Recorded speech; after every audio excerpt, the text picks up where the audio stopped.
Almost forgot the most important thing. Change icon to lady in hand. This is a requirement. Otherwise it cannot be an account of mine.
Oh my god, my Streamlabs is cooked. Hello, hello though. Hello, hello, Ramsey. What did we want? We wanted Ahri build and we wanted Ahri basics. So let's create a document for that. Perfect. Oh.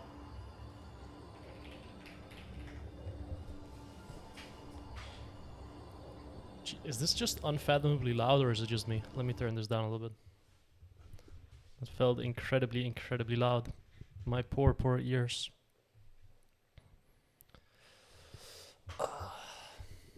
Sit up properly, you know. Good posture equals good gameplay.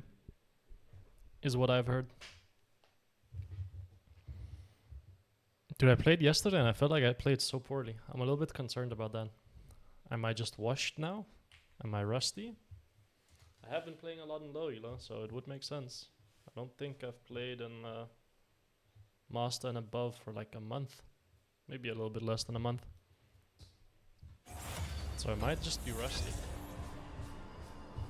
But I mean, I suppose this is a good way to unrust, spam a ton of games. Perfect.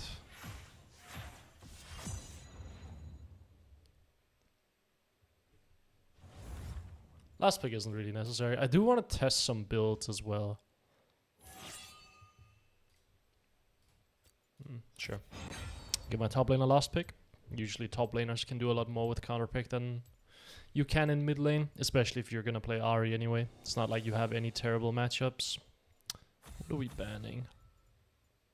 What do I really hate seeing? I mean, usually I ban Yasuo on this server, but I want to get against a Yasuo so that I can show people how to deal with him. So what do I ban instead? I guess Kassadin. Kassadin is quite uncommon. I feel like people don't struggle with him as much. At least I haven't heard that many complaints with Kassadin.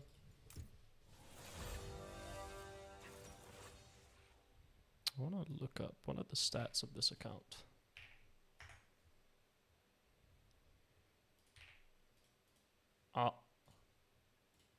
Allow ads? Absolutely not. Not a chance, OPGG. Not a chance. Irelia. Hopefully that's top lane, because I hate playing against Irelia mid lane. Hopefully.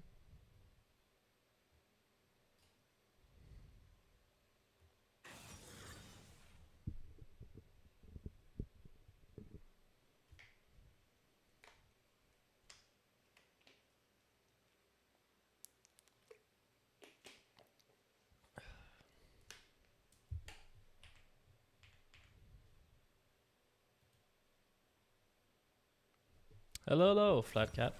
Welcome to the stream. Welcome, welcome. Okay, I am still a little bit concerned. They haven't picked their mid laner yet, I don't think, because this guy banned Aatrox and this guy banned Victor, so I'm gonna assume this guy's their mid laner. So what are you picking into me? What am I gonna have to play against? Galio. Okay, so Galio, I recently saw in pro play that people have started taking first strike. That's just so you can farm him in the laning phase. I think it makes a whole lot of sense because you're realistically never really gonna have kill threat on him with electrocute either.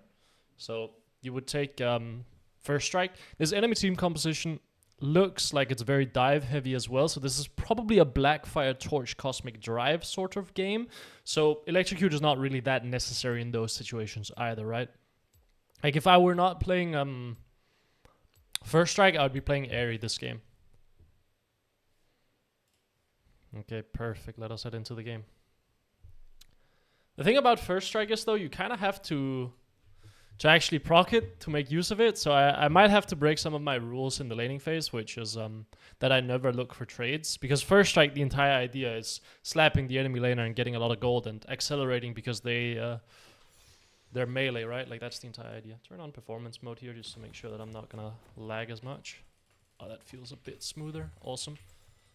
Still the same start. We're gonna run Blackfire Torch first. We're gonna look to just slap the Galio, stay out of the wave because we want to generate push. I'm going to be pushing basically every single wave if it's possible. And then main thing to look for when you're playing against Galio is don't stand in the wave. You don't want him to hit you with Q. Like you don't want him to hit you and the wave with Q. And be ready to charm his E. Like as long as he doesn't knock you up with his E, you're fine for the most part. He can't really trade against you that well. That's the main thing. W start as per usual. And then probably, it depends what he does. For the most part, I like doing E level 2 just because there are some psychotic Gallios that take E level 2 as well and will try to trade with you. And if you're not like prepared for it, you're gonna get slapped. He is playing Conqueror Ignite though, so I'm a bit confused about that. But we're gonna look to farm him and get our Blackfire Torch as quick as possible. I'm not gonna go for any crazy trades against him. I'm just gonna slap him with auto attack Ws, and that's kind of it. Is there a reason? Yeah, I mean, you can't really one-shot him, right? So you don't get as much value from Electrocute. Electrocute is good for one-shotting, but that's about it. So First Strike is a lot better for farming gold against a lot of these melee champions that are a bit more non-interactive. Walk up and slap him. Always want to get your auto attack W. It's great. That's why Ahri is so strong level 1. She can auto attack W and then just run away. Make sure you don't take damage back. I'm not going to slap him here. I'm only going to slap him whenever my first strike is up. Makes the most sense to me. Try to keep it somewhat fair and not just harass him to death. But I want you to know that there are a lot of timers where I can harass him a ton here. He's probably going to take W level 2, so I will take Q level 2 just to be able to slap him with the true damage. And I want to see if I can't land a W on him or something like that. So here we go. Proc first strike and then just run away. No reason to do anything crazy. We're up 2 CS and we've procced first strike twice. Looking good. Play the lane slowly. That's all that you need to do. Probably want to wait till level 3 here. He's probably warding the bot side here, so if he's roaming bot lane here, then honestly well played to him. That's very surprising if he is. Okay, he's not. So he's gonna come back mid lane here. Gonna just instantly pop my elixir. I'm gonna take 2 points in Q. Usually I would take a point in E here, but I think this guy has shown that he's pretty passive. So I'm just gonna do double points in Q, and now is the point where Ahri just starts pushing every single wave, right? So I'm gonna stand on the opposite side of the lane as him, throw Q at the wave, then back off and just wait. Stand very, very far back because I am on cooldown, so I can't really do anything. So stand very far back, then come back in, Q the wave again, one-shot the wave, and now I can look to harass him under tower if I want to, get a little first strike proc. But I want to showcase some solid fundamentals, so instead of harassing him under tower, I want to go for a ward instead. Because I always do preach that whenever you push out your waves, you need to be doing something. So I'm going to go clear the ward, or place a ward here to make sure we see Wukong. This also gives me a side of the lane that I can lean towards, which is awesome. And we're just going to keep queuing the wave and pushing. Like, don't get too caught up in it. Don't think too much about what do I need to do with my wave. Just push. Push is going to allow you to create advantages. It's going to allow you to do whatever you want to on the map, and it's going to allow you to create timers where you can slap the enemy laner and they can't do anything because they have to play for CS, right? Here I have so many timers where I can slap the Galio because he has to play for CS, and I don't because, well, I've already gotten all my minions, right? And people at the lower end of the ladder just tend to miss minions a lot under tower, right? But we're just gonna continue shoving the waves. Q the wave, run away. And then wait until your Q is up again. You don't want to step in before your Q is up. Because if the enemy laner trades with you, well, then you're losing because your Q is on cooldown, right? And then again, we want to slap him with the wave and then just back off. There again. A lot more trading I can do here, but I'm trying to keep it as fair as possible by not blasting him in trades and keeping it quite even. Just showing that you want to push the wave and you can create advantages in lane just by pushing the wave, and that's it. Once we get a little bit higher up the ladder, I'll show you how to trade properly and everything and what timers you should be looking for. But I think if you're at the lower end of the ladder, just focusing on pushing is good. And now we have Lost Chapter, so let's take our base. Generally speaking, on Ahri, when you reach around 200 mana, that's when you want to start thinking about, okay, I need to take my base pretty soon because, well, you need 2 Qs to push out the wave, right? And 200 mana gives you just enough mana for 2 Qs and an E in case the enemy laner jumps onto you. So you want to start thinking about pushing waves and basing when you reach 200 mana. Don't want to end up in the situation where you're stuck in lane with absolutely no mana and you can't pressure, and that means you can't take a base and the enemy laner just gets to control the lane. Gonna just Q the wave, chime the Galio as he jumps in, and then just run away. And now I'm just gonna continue pushing the wave. Gonna pink ward the bot side here to make sure that my roaming potential is stronger on the bot side. I want to cancel his base as much as possible here. Oh, he is taking a lot of damage for free. I'm a little bit concerned about that. He's probably solo killable under tower here, but that's not what we're trying to do. So I won't kill him. I don't think there are any good roams, so let me just go proc my first strike on him instead. I don't see any enemy champions on the map, so, right, like, there's nowhere I can roam if there's no one on the map, right? So instead, we'll stay mid lane and we'll just keep pushing. He's not playing teleport, I am just noticing. He's playing ignite, so he's gonna bleed quite a few minions here. Wukong is down here on the bot side, trying to do whatever Wukong does. That's all good, brother. I will be pushing my wave. And then probably move towards the bot side. Could look for a plate here as well, but realistically speaking, going for roams just makes a lot more sense, because eventually you'll find one. Hello, Mr. Wukong. Oh, you ran this way? That seems a bit odd. My Rammus didn't see that that was the real you. Pop my elixir. I could ult here, but I don't know if it's necessary. Maybe it is. Play it a bit slowly here. Ult away. Okay. Q. Need to be very, very aware of this guy's Q, because he's gonna try to aim for me here when he realizes that he's dead. Yep. Oh, Brand and Samira. Or that's Lucian. Oh my god, it looked like Samira on that skin. Need to be a bit careful here. That auto attack might land me just enough. I don't have any spells, so play at the edge of the fight here. See if I can land a charm on that guy. I don't know why I'm getting pinged. Not really sure why I'm getting pinged here. But I'm sure he's saying some very nice things to me in the chat. I'm absolutely confident.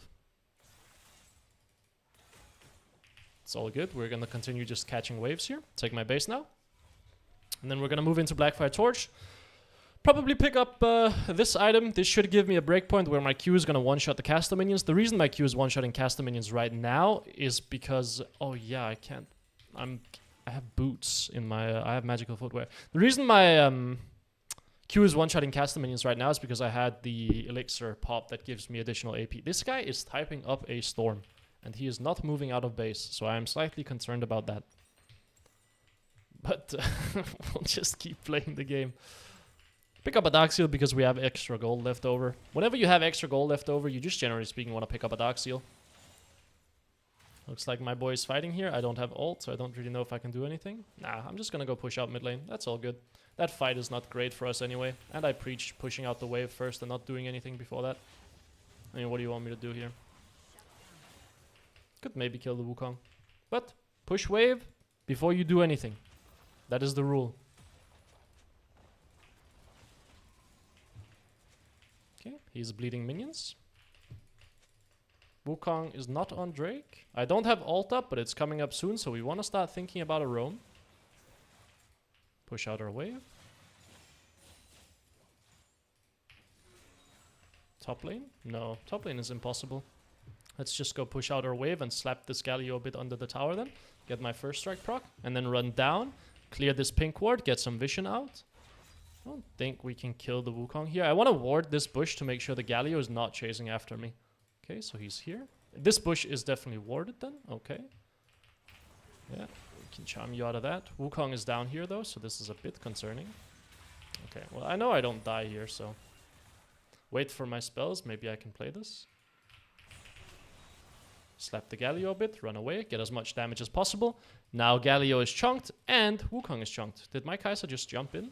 Looks like she did. I don't know what the... Oh my god. Oh my days. We're very, very dizzy. It's fine. I'll just push the wave out. Call it a day. Get a plate here. Probably take my base because I have item. Galio should base here. Let me just take my base. Looks like Brand is playing mid lane. I think my Kai'Sa is killing herself here, maybe? Okay. Charm him. Okay, my Kai'Sa has no intention of playing this. That's okay. Run away. This is some fiesta happening. But this always happens at the lower end of the ladder, right? Where everyone just starts fighting everywhere for no reason. It's very odd. Very, very odd. I don't know why my Kai'Sa came up. Gonna teleport mid lane here. I have upgraded teleport now as well, and we have our Blackfire Torch, so we should start shredding the Galio quite heavily. Cosmic Drive is going to be absolutely crucial this game because enemy team composition is quite melee oriented, and they all dive. So having the movement speed from Cosmic Drive is going to be very helpful. Trade with the Galio with an E and then just back off. Don't want to walk up to him yet because my E is still on cooldown, so he can jump onto me and punish me quite heavily. A bit awkward to lane against Galio and stand inside of the wave and push out the wave because you can't E him out of his E very easily while you're in the wave because the minions are blocking you, obviously, right? W max second. Oh, he E'd in. That means I can punish him. He is on cooldown, and I don't think I really have a good roam. So I'm just gonna slap him with a Q. Am I live on Twitch? No, I am not. But maybe I should be. I have just been too lazy to set up restreaming, to be honest. Keep pushing out the waves here. Look for something on the bot side. I could keep slapping him under tower, but let's see if we can't do anything on the map by like potentially clearing some wards here. Slapping him under tower makes the most sense because I don't have a ward available as well, so it's not like I can go in and deep ward in the enemy jungle. The reason for first strike is I'm playing against the Galio. I like first strike against these, or specifically Galio actually, because electrocute doesn't really help you that much. And first strike just means you can farm gold against him very, very easily. You can see I have 230 gold. It's almost a kill worth of gold just from a keystone. Gonna keep slapping the tower here. I don't think there's anything that I can really do on the map. You could argue that a bot roam is possible here, but I think my resources are a bit more guaranteed in mid lane, so I will just keep slapping this mid tower. Galio is now mid lane. Brand is now mid lane. Very important to keep staring at the map. Okay, I will ult away. The reason I'm ulting away here is because Brand is mid lane as well. So I have to be a bit concerned about the fact that he might be collapsing on me. Slap the Galio a bit. Chunk him out. Ult away. Very important that when you ult that you try to actually get as much out of it as possible because it's on cooldown anyway. So you might as well go in and trade very heavily with the enemy laner while you have your ult up. And then just say, yeah, I just used it as a trading tool instead actually. Charm the Galio. Oh, he can buffer that? Oh, interesting. Well, looks like nothing is really happening on the map. There's some fiesta happening on the bot side. Pretty good chance the Galio is going to ult down there. I don't really care. I'm just going to push out mid waves here. Push out mid waves, pressure the tower. Go ward the top side here.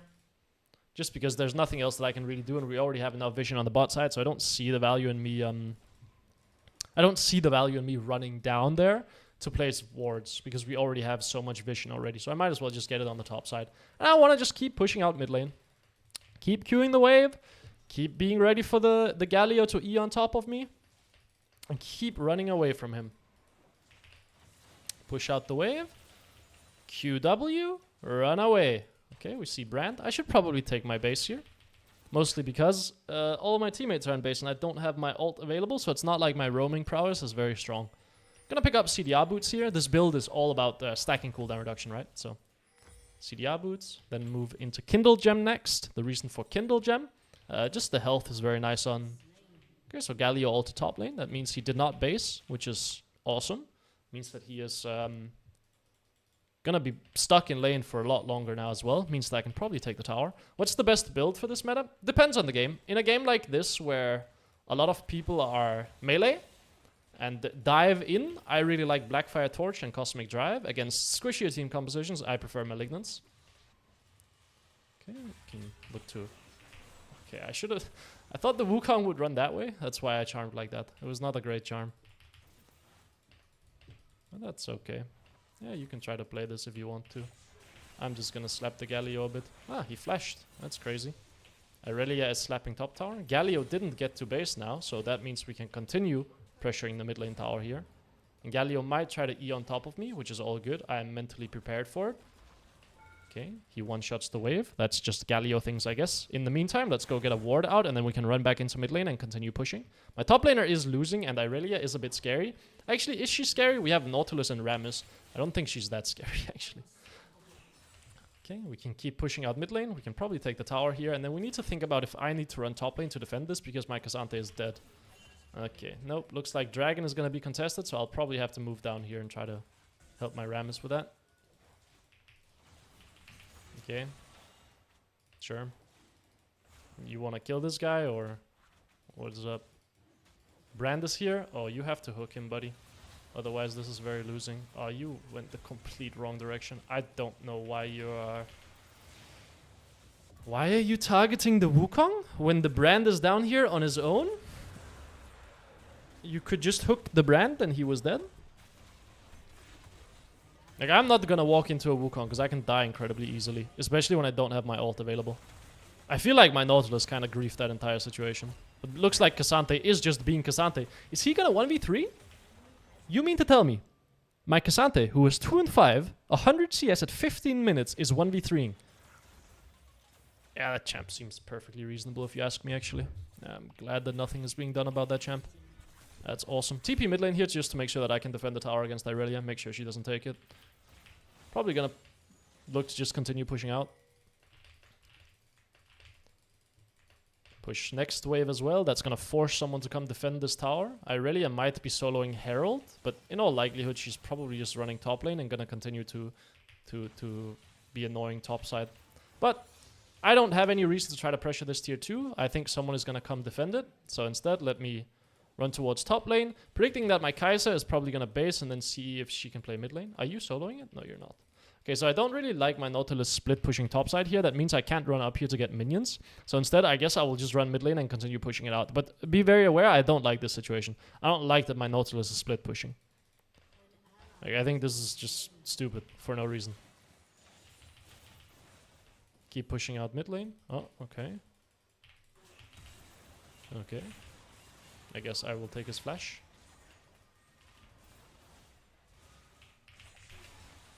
Don't think I kill him, but I can be annoying. Deal a lot of damage with Blackfire Torch. I feel like this Wukong, like, he keeps coming mid lane and he keeps taking my ult.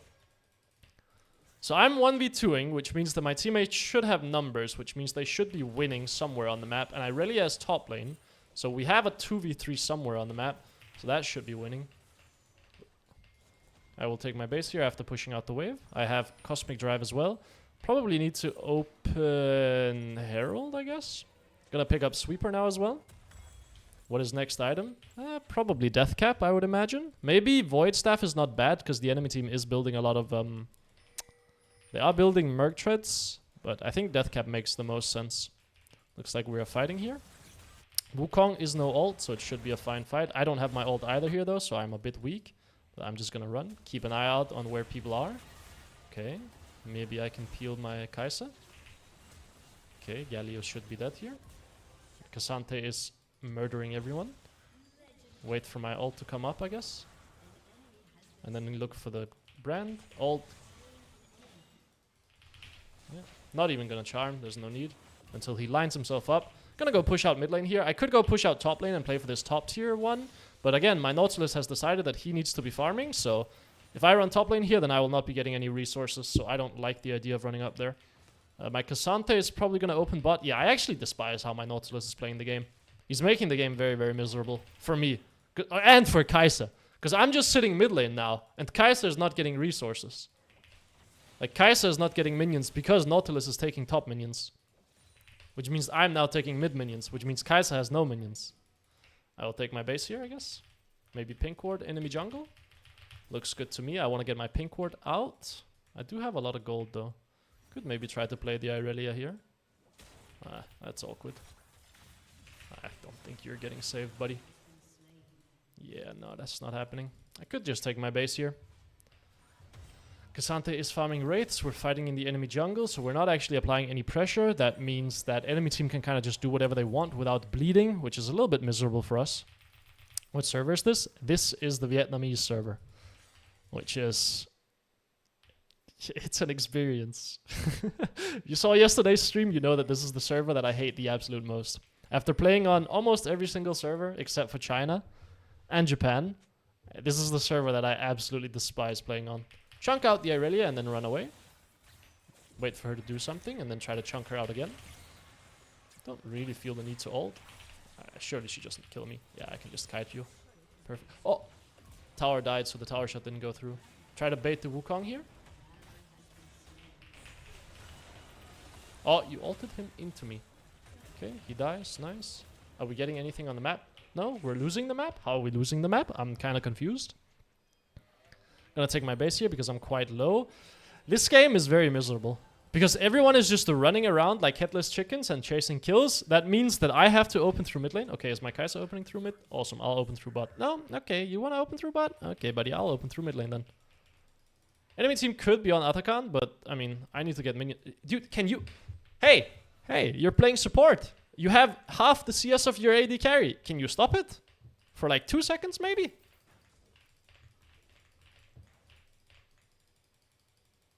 Stop it. Please. Okay, gonna push through mid lane and then run down and see if I can't contest this. Okay, we're gonna be playing Drake. My job, again, is not to actually DPS the Drake. My job is to make it miserable for the enemy team to try to contest this. So I'm just gonna be sitting here predicting that the Wukong is gonna come through either here or here. And if he does, I will chunk him out, take him to half health, and then looking good. Oh, we wanna play Atakan as well? Yeah, I guess they have 2 people top lane. Makes sense.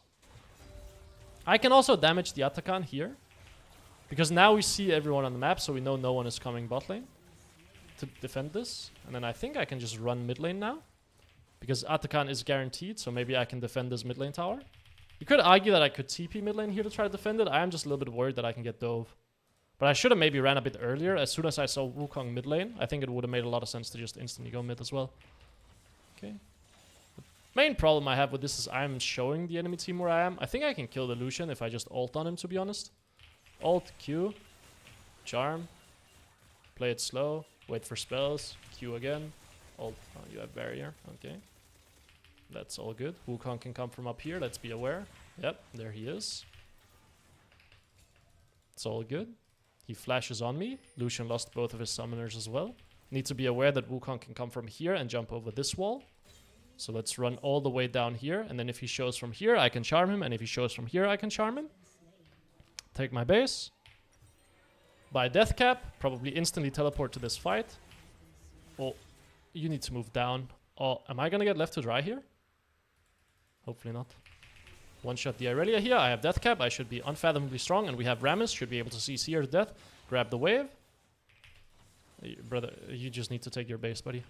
Keep pushing out bot side here. Now we want to push out this wave and then look to take vision in the enemy jungle and then see if we can pick whoever comes down here to try to defend this. But this game might just have been broken open. Oh, Wukong is doing some funny stuff here.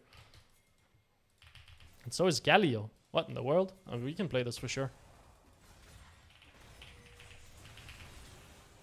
I don't know if I really deal damage to these two though. But play it a bit slow. There we go. Nice. Go take vision on the bot side here.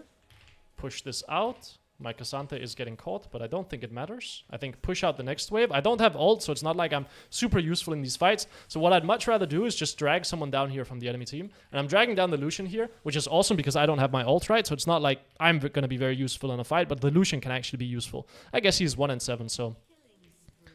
How useful is he going to be is the question, I guess. This Irelia has 3 items as well. That guy is quite strong. This guy is no summoners, so maybe I can dry charm him. Just poke him out a little bit. Okay, we'll end our charm. Back off. I don't think he dies here. Well, if he decides to walk back in, then he can die.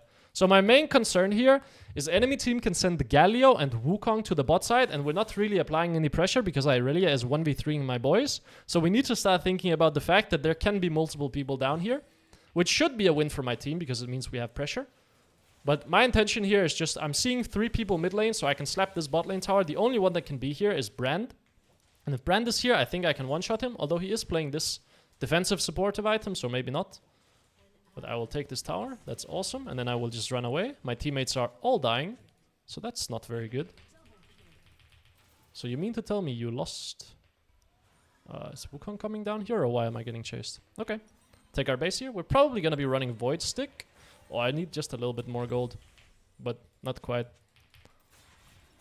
Need the Void Stick here. The reason for Void Staff is enemy team is stacking magic resist, and the Void Staff is better at dealing... it gives you more damage than Crypt Bloom. Crypt Bloom just gives you cooldown reduction, which is nice. Chase this. Charm. Miss. That's okay, because we can redirect with our ult. Nice. Need to probably run bot lane and defend, and then my Cassante can go top lane, and we want to play for Drake, I would imagine. So let me go... Yes, yes, of course you TP bot lane here. Why wouldn't you? It's a great teleport. Let me run top lane then, I guess. Actually, I need to base as well. I don't think I can run top lane because Drake is spawning soon. So I think I need to base, get my Void Stick, upgrade my boots, then open top lane, apply pressure, and then look for a teleport down. But you need to not die mid lane first. That would be awesome. My Kai'Sa should be basing as well. Unfortunately, your Nautilus was very mad with your time at 6, and he decided to do whatever he feels. Yeah, it certainly feels like it. He decided that he wants to be pushing side lanes. That's why he has a Hollow Radiance as well. That's for the wave clear. Let's go. Okay, I'm going to go push out top lane here. The intention is I'm going to try to drag someone from the enemy team up here. So we can get Drake more easily. And if no one comes up here, well, then there's a chance that I'm just going to play for this tier 2. Depending on how the Drake situation looks. I see everyone on the map, so I know that no one can be up here. So I feel very safe moving up to push out this next wave. And I'm going to try to drag the enemy team apart so that we can get a free Drake. We have a lot of grubs as well. We have 3 grubs. Now, the worst thing that can happen is 2 people come up here and the enemy team forces a massive fight down on the bot side. Yeah, I mean, we didn't really need to be that far up if we're honest. But we'll take 2 towers for this because my Nautilus is split pushing. So the enemy team might get Drake, but they need to send people back to defend, which might mean we'll have an opportunity to contest this Drake. So I'm going to predict that they're sending people back to defend, and I will TP down here and see if I can't help with this Drake contest.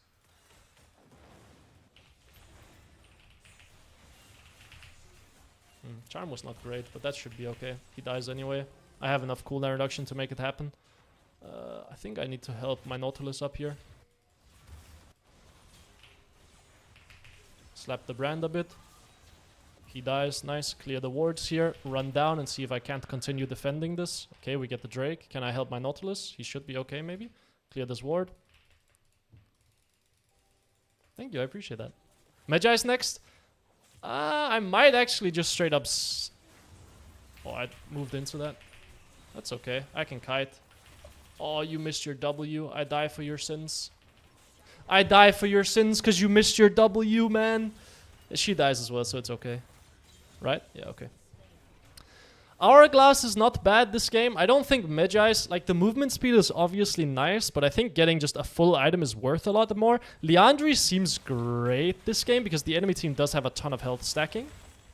Hourglass is also not bad because they do have very heavy dive, and I can get one-shot quite easily this game. Is it because you're playing in a lower elo in these games? What do you mean? Like that I'm explaining my thought process? No. But yes, this is a lower elo game. I want to have like... I want to add like a little widget. I know it's possible. That shows the rank. This is around silver MMR. The account is bronze, but the game is around silver. Like, I think there are a few silvers and maybe a gold player in this game. But I'm gonna continue explaining it like this throughout the entire journey. That is the intention. This is a bit of a tricky situation. I would like to run bot lane here to apply a lot of pressure and try to drag the enemy team away from the Baron. The problem being is I'm very, very confident my teammates are going to absolutely grief whatever is happening topside here, and they're going to force a fight, and I'm going to need to be there because it's kind of game deciding. So instead, I will open through mid lane, push out this wave, and then start running towards top lane. So worst case, if we lose the fight, well, we have mid push, so the enemy team can't just straight up end the game. And if we win the fight, well, then we have pressure mid lane here. I want to run up here, see if I can maybe kill the Lucian. Nah, can't. Okay, that's fine. Then we will apply... Oh, there's a Brand here who's just deciding to kill himself. Sweet. Then there's a Lucian coming in to defend now. He has no flash, but probably just gonna push the waves and then back off. We should be able to get the Baron. Again, my job is not going to be to DPS the Baron. My job is gonna be to be very annoying to the enemy team here and try to stop them from contesting the Baron, and the Baron should be guaranteed. Although, actually, I could slap it here. It might have been our situation where we needed to rush it because we're on a timer because of the Wukong, where me DPSing the Baron matters a lot more. But I think we're okay. Yeah, there we go. We get the Baron. Now, probably go through mid lane here. Push out one wave because my Kai'Sa wants to base, so we want to have some sort of pressure. And then maybe rotate into bot side here to make sure that I can try to split the enemy team apart. And we have some pressure in mid lane. Someone is going to come collect this wave. Hello, Mr. Galio. Okay. Enemy team seems to be sending a lot of people to bot side here. So I don't know if I can kill the Lucian. Maybe I can. Depends. Alt Q. Charm. Okay. I forced Galio down here. I took his barrier as well. Irelia is coming too. Let's run away then. Drag 3 people down to the bot side with my ult. That's great. Realistically speaking, what should happen here is my teammates should be pressuring mid lane and top lane. But at the lower end of the ladder, people, they love just running around looking for enemy champions instead of actually applying pressure to what should be applied pressure to. So someone is hopefully going to come collect this wave on the bot side. In the meantime, I'll run top lane and do exactly what I've been doing. Try to drag people towards me, and if no one is coming towards me, well, then I will just apply pressure for free, right? And I have my teleport available in case that's necessary. Which it might be, because my Kai'Sa has just killed herself. So now I think I have to run mid lane. I don't think I will teleport because I just don't have my ult, so I don't see it being super useful. Nah, this is going to be a game-deciding fight, so I need to TP. My ult's going to be up in time anyway. See if I can one-shot the Irelia. Look for Brand next. Look for Galio. Look for Lucian. I got cancelled. I'm dead. Sucks.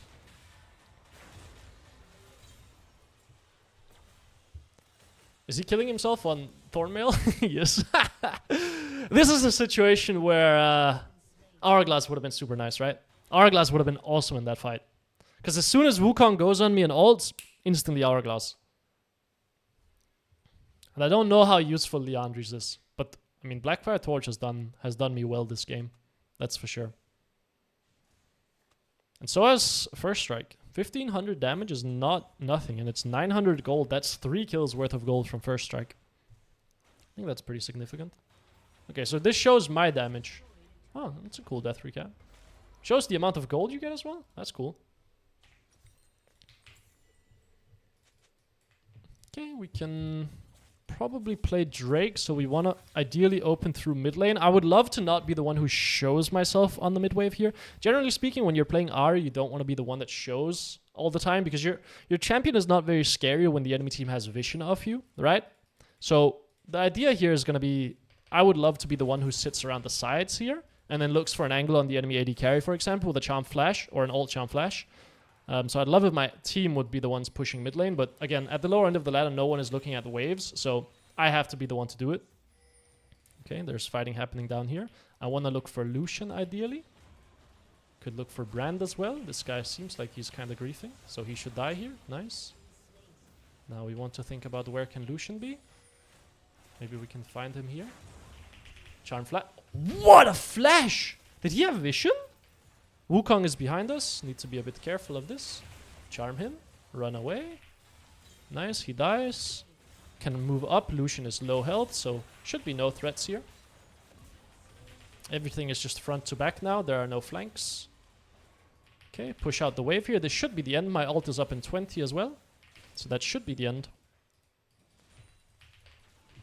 Yeah, Galio can't defend this on his own. Brand is going to respawn, but I think I can just one-shot him again. My Q damage goes through his support item, so you can actually deal quite a lot of damage. Okay, that was a bit of an ambitious charm. Like, let's be very honest. So you can deal quite a lot of damage to people with that support item. So let me look for the Brand here. That charm missed. Wait for the Nautilus ult, then go. Can look for Galio next. Nice. He dies. This was a very chaotic game. This was a very, very weird game. Felt way harder than it should be. And you saw why, because no one wanted to be pushing waves, right? So the game was just a lot harder than it should be, for absolutely no reason. But there we go. Is TP worth to take every game? I like teleport on Ahri, but no, you can definitely take ignite. Ignite means that you are gonna be skirmishing a lot more. It makes your 2v2 a lot stronger. I used to take ignite every game. It makes you 2v2 a lot stronger. It makes you able to find solo kills, and it makes you able to have more one-shot potential during the mid-late game. Teleport is just awesome for being able to side lane, and it can help you bleed in a lot of situations in the laning phase, or help you avoid bleeding in laning phase. For example, if you're playing Ignite and you misstep against like a Syndra or something, or you misstep against an Orianna or something like that, they can, like, you lose 50% of your health and now you are boned in the laning phase because you can't base and just teleport back. So now you have to find a way to base, and if they're competent, they won't let you. And the way you can play as the way you can play against Ignite, what has been done quite, like what is known to work against Ignite, is you play very, very heavy trades. Like if you have teleport into someone with Ignite, you play very, very heavy trades, because what's gonna happen? Let me get paint open while I'm here. I wanna get better at showing things visually, so let's try paint, shall we? Yeah, I mean, I can just draw using Epic Pen as well. I'm more used to that. What do I want to do?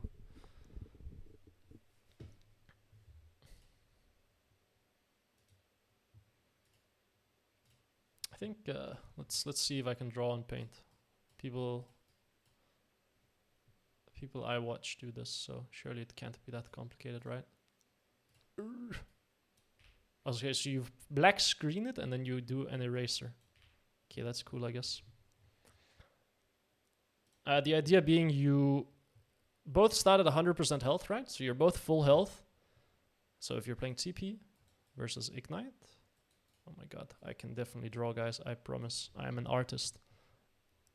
The TP player can play for very, very heavy trades. And then imagine a world where you're both trading, right?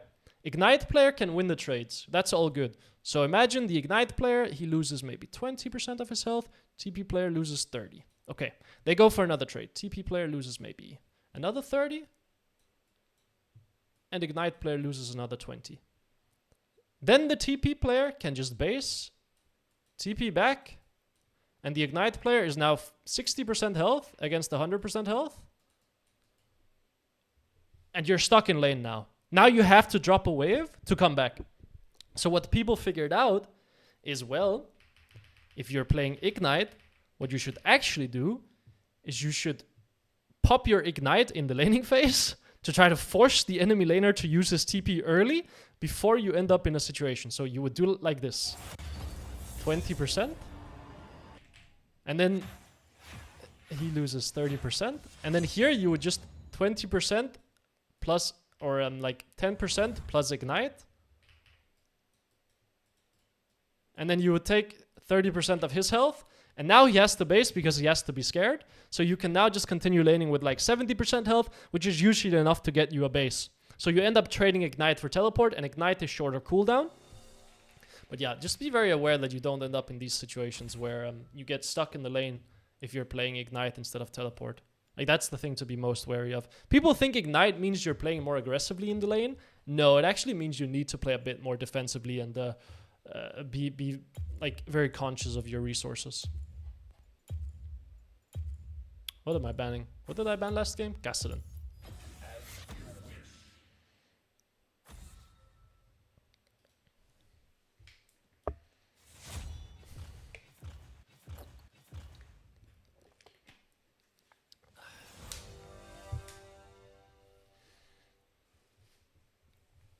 We will be locking in Ahri.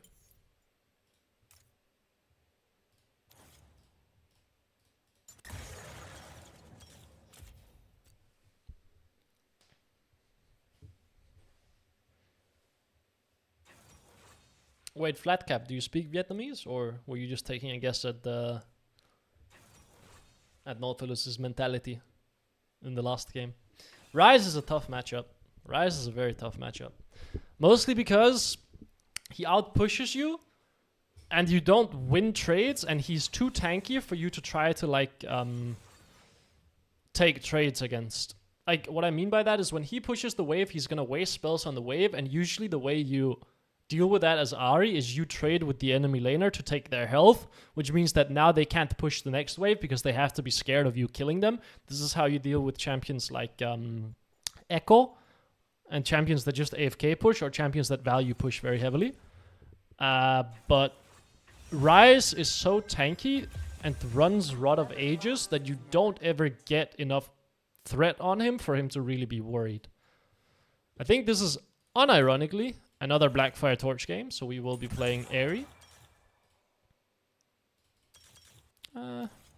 Cut down makes a lot of sense as well, just for the damage. I don't think you really end up having mana issues on Ahri. I don't know if Scorch makes a whole lot of sense if I'm gonna be playing, like if I just said that the damage I'm gonna deal to Ryze doesn't really matter anyway. So let's play Gathering Storm. Taking note of what they were saying? Okay.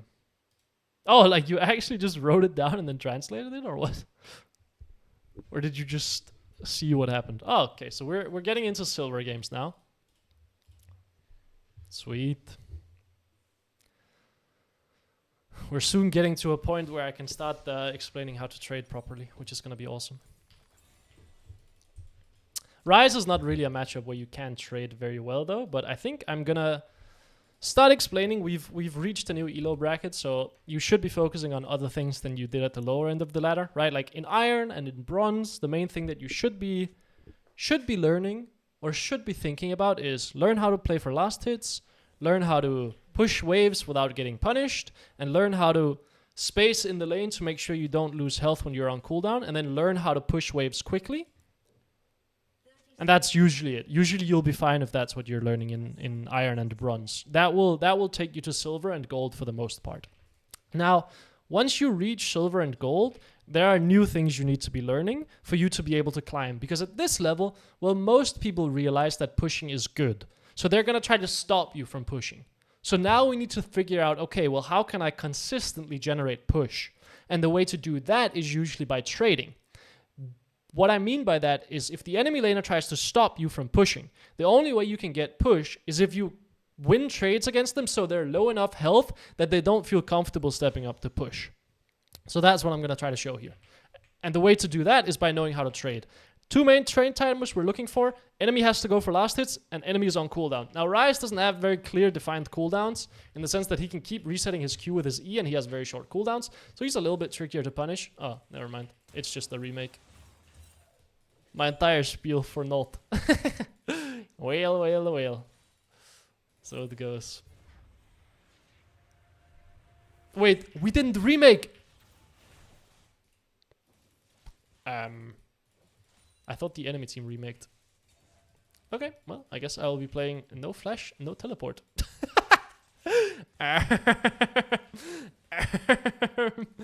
Okay, buddy. Okay, that's a fun one. Q level 2. I want to push out the wave to make sure that I can get out of ward so I feel somewhat safe. Enemy is a Shaco.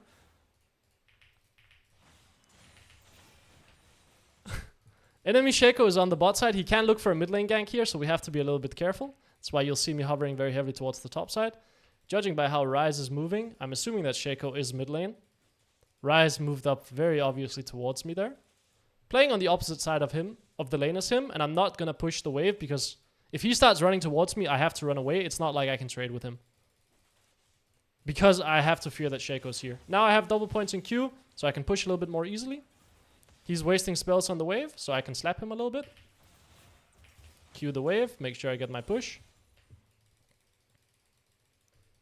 Yes, that is correct. People are going to try to stop you from pushing when you're playing at this level. Well, they should be. In which case, you need to start learning how to trade. So you can generate push more consistently. But everything leads down to pushing. Like, if the enemy laner just lets you push, then absolutely you should just push. Again, he's wasting spells here, and he has to go for CS so I can hit him. And you can see we can take some very winning trades here. And now you can learn how to harass the enemy laner under tower. So he's wasting spells here. That means I have a timer that I can hit him. And this is also showcasing why pushing is so important. Because you get these timers where the enemy laner is under tower and they have to play for last hits. Like, it's not just that you're pushing and they are missing minions and you have priority. It's that you have timers now where the enemy has to play for last hits and you don't. which means that you have a lot of trade timers now.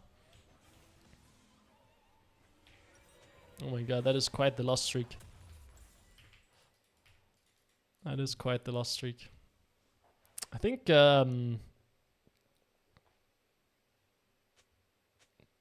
want to do something on the mentality you should have for climbing as well. I'm probably going to do some written content on that and then send it out in emails through my site. But we'll see. We'll see. But that I want to do something on that as well. Okay, we're going to come mid lane. Ryze has teleport, but ideally I would love to stop him from basing here because he is low on mana, so he's going to bleed quite heavily if he stays in the lane. So I'm going to see if I can cancel his base. He has no mana, so I'm not really worried about Shaco ganking. Although the way he's moving makes me feel like there's a Shaco gank coming. But it might just be that he's going down for a ward. I mean, I'm just going to continue pushing the waves, playing away from him.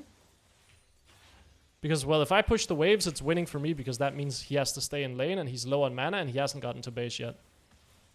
So I'm going to force him to waste spells on the wave. Then he hits me. He's on cooldown now, so I can slap him.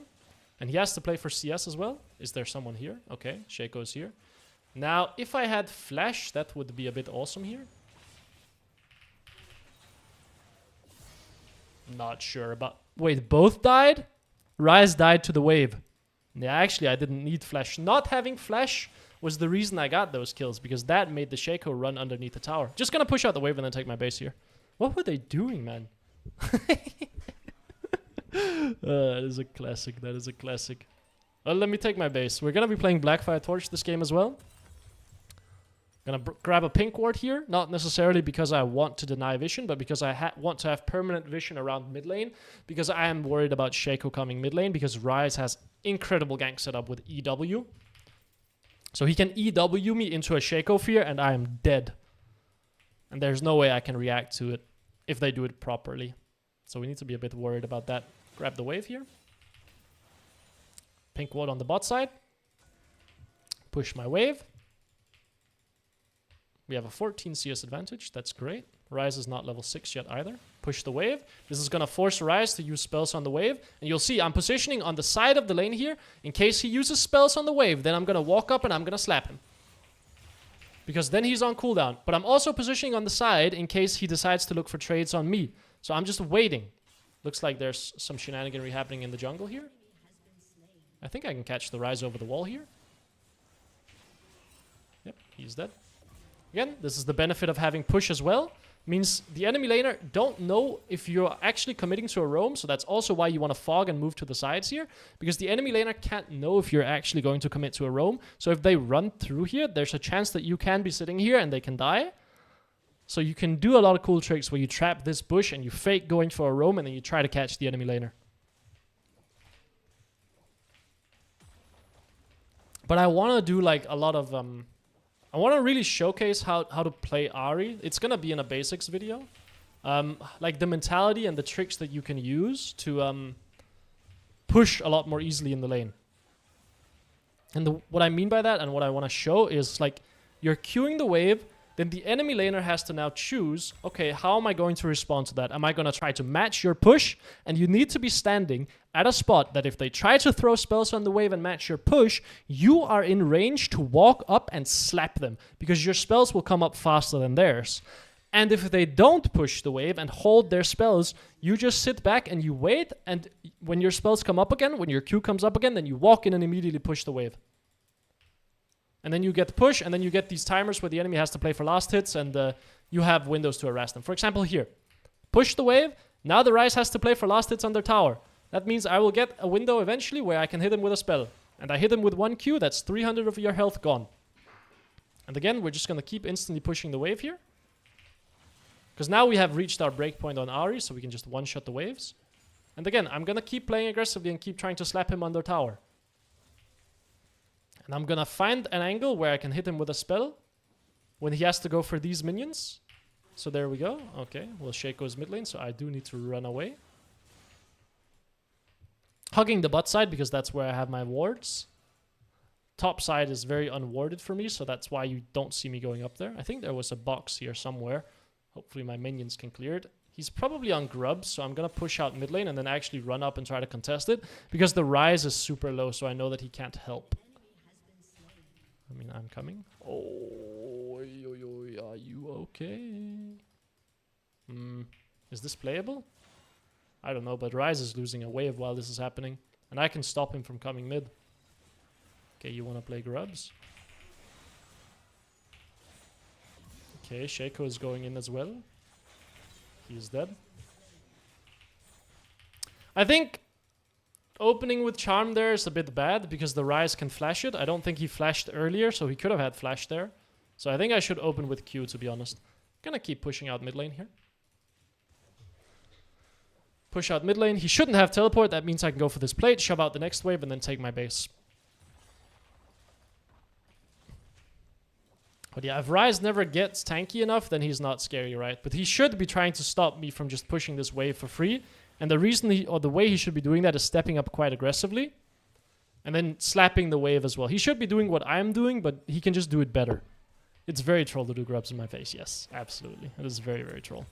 Maximum cooldown reduction build. Could teleport mid lane here, but I don't have ult. So I don't have ult, so I don't really see the need to teleport mid lane because it's not like I'm going to force anything proactive on the map anyway, right? So me having pressure mid lane doesn't matter that much because my roaming ability is not very strong because I don't have my ult. So I'd much rather just save my teleport and then run to lane.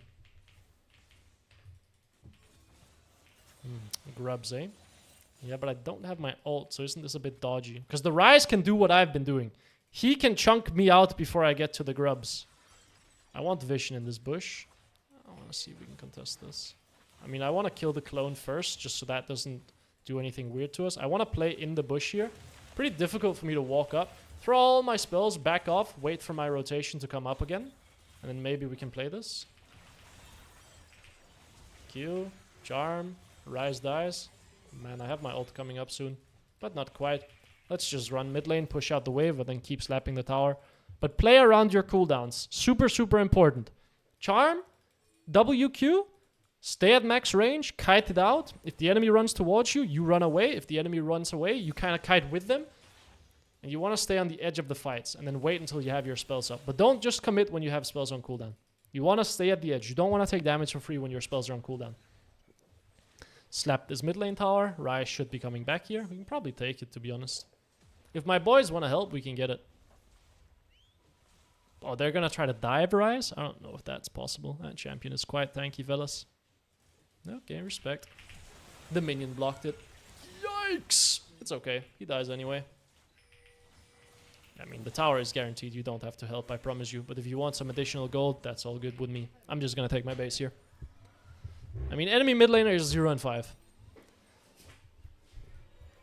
Because we're using this idea of pushing the wave and then leveraging that push into trades. And then we're also leveraging the push into like moving to fights. And the Ryze is deciding to follow while he's low health. Which just means he's gonna die. We have a lot of single damage on our team. I mean, this is a bit of a stomp. Enemy bot lane is getting schmacked as well. So it's just 5 winning lanes. Actually, top lane is not winning that hard. He's bleeding a lot of CS. But I don't think this is really gonna be that close of a game. If we're super honest.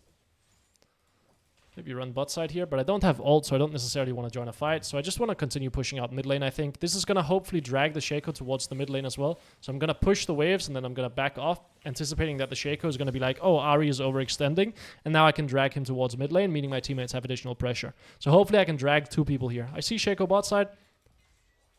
Looks like Ryze is running down there as well. I don't have my ult, so I actually don't really want to go down there. I'd much rather just run to mid lane and slap this tower. And then if Ryze went bot lane, that's a Christmas miracle. Because that means I can probably take a mid lane tier 2 at minute 12. Which, I mean, that would be pretty good. Oh, I don't like that my top laner is getting solo killed now as well. I could TP down here, realistically speaking. Or I could just slap the mid lane tower. Because this tier 2 seems pretty guaranteed to me. Ward over here, just to make sure that no one is coming from this angle to try to slap me. But yeah, I mean, a free tier 2. I'll happily take that. Don't mind if I do. Like, if you're gonna roam on a timer where I have permanent priority and no one is gonna come mid lane to defend, well, I will take your objectives. Don't get me wrong. My intention is to roam, but if you're gonna take bad roams, I will punish it. Okay. Do I sell my... Nah, I think we just wait. I think we just wait for Cosmic Drive. I don't really like the idea of selling my Dorans for it. I can just wait for a little bit longer.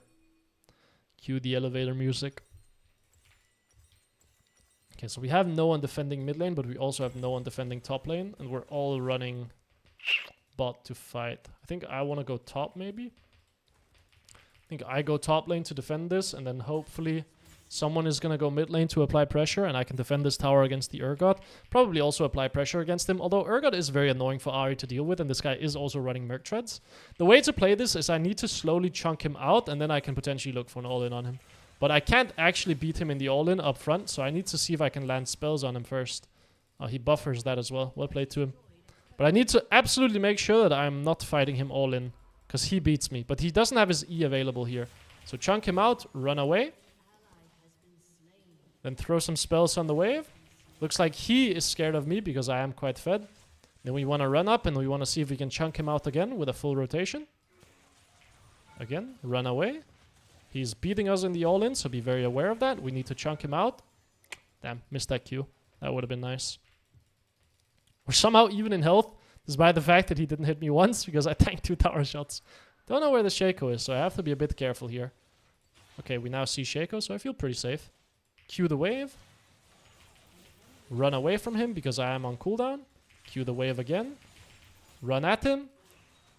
Oh, he didn't buffer that one. Use my ult here to redirect the Q. Line up against the wall. He has nowhere to dodge because he's lined up against the wall. And then we can Q and just absolutely guarantee it.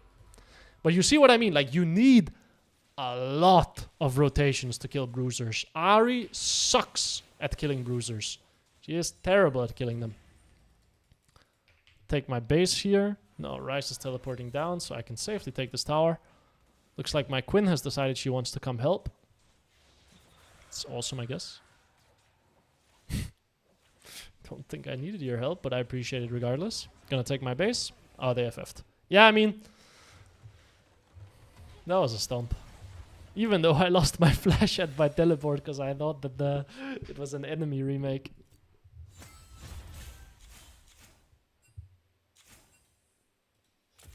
That is very funny. Well, cue it up again. Cue it up again.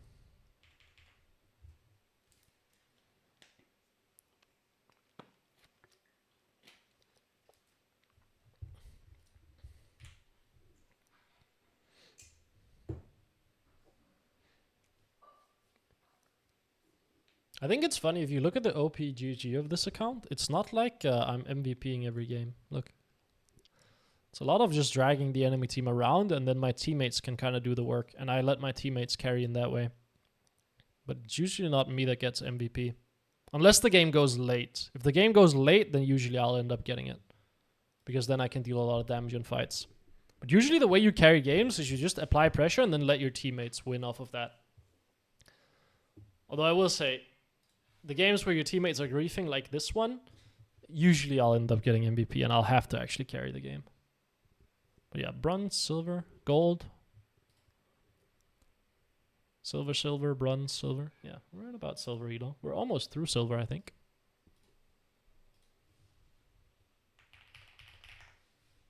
You make it look easy. I don't want to say that it's easy because I don't think it is. I think it's simple. What you need to focus on is simple. What you need to learn is simple. Doing it consistently and doing it every single time is not easy. That is hard. But it is not like you need to learn anything incredibly complex. You need to learn something simple and you need to do it well. That is it. That is my general attitude towards improving. At most things. You isolate it down into simple things and you do it a lot. And then eventually you'll be good at it.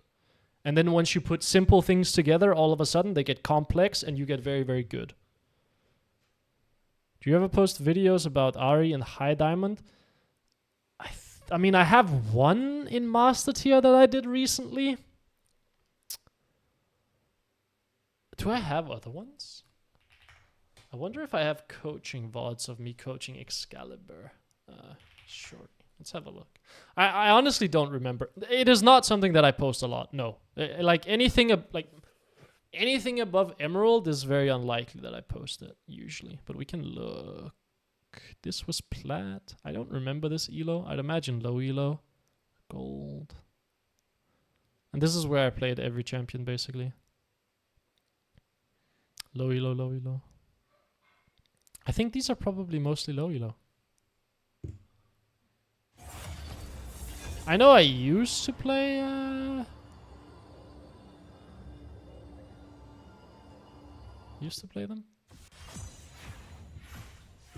It's a very encouraging way to look at it. I think that's why I need to do some content on it. So people understand that that's how you should look towards improvement. Let's break it down into simple steps that aren't easy. Let's be clear. Some of these things are not easy to do, but they are simple. It's very straightforward what you need to do. And then you just need to do it well. And then you will climb.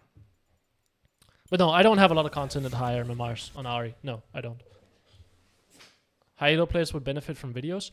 I mean, I don't think I do a lot of high elo content. Most of the professional coaching I've done has been not recorded as well. A lot of the like lower MMR coaching I did is recorded. Obviously I can't post it, or what I could reach out to people and ask if I can post it, but it's going to be quite old. Because a lot of the coaching I did was a few years ago. But no, most of my content is geared at lower MMR players. But I mean, I did used to I coached professional players. Like I was on stage as well and everything, right? And I was a positional coach for mid lane specifically. So I know I can help higher MMR players, but I feel like, I mean, if you just think about it logically, right? Like I completely agree with what you're saying. I think I can help higher MMR players as well. But if you think about it logically, like most people are lower MMR.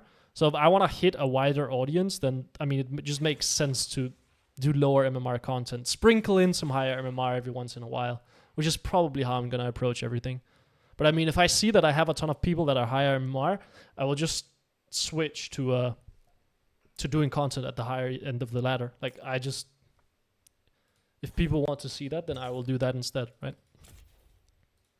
I'm not married to doing content at the lower end of the ladder. For sure. Zed and Yasuo. This is probably a Blackfire Torch game yet again, although we will see. Could be a Malignance, but Leona leans towards Blackfire Torch.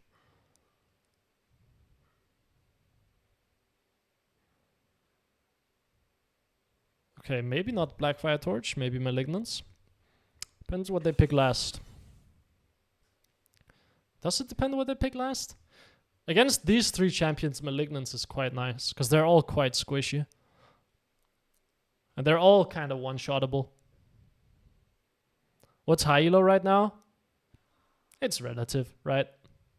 Like some people will say, hey, only thing that's high elo is top 50 challenger. If you're below that, then you're low elo. Some people will say platinum plus, emerald plus, diamond plus, master plus is high elo. It's really relative. In my head, high elo, I think you're like, people will generally consider you high elo if you're, I think diamond and above.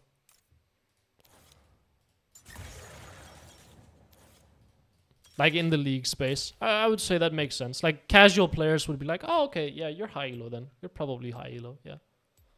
Of course, if you go to someone in real life and you're like, I'm platinum, they would be like, oh, that's pretty high elo, I guess. Although, actually, would they? I think people that are kind of gaming... Oh, what's the elo of this game? Oh my god, I'm so sorry, I read it incorrectly. What's the elo of this game? Let us find out, shall we? Looks to be gold, silver. I'm so sorry. I mixed it together with the earlier message. That's my bad, my bad. Grasp Yasuo. This is a tough lane. This is a really tough lane.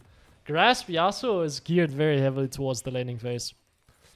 What I usually like doing against Yasuo is playing Scorch, because then you can force a trade as his shield is coming up and then let the Scorch proc instantly take off his shield.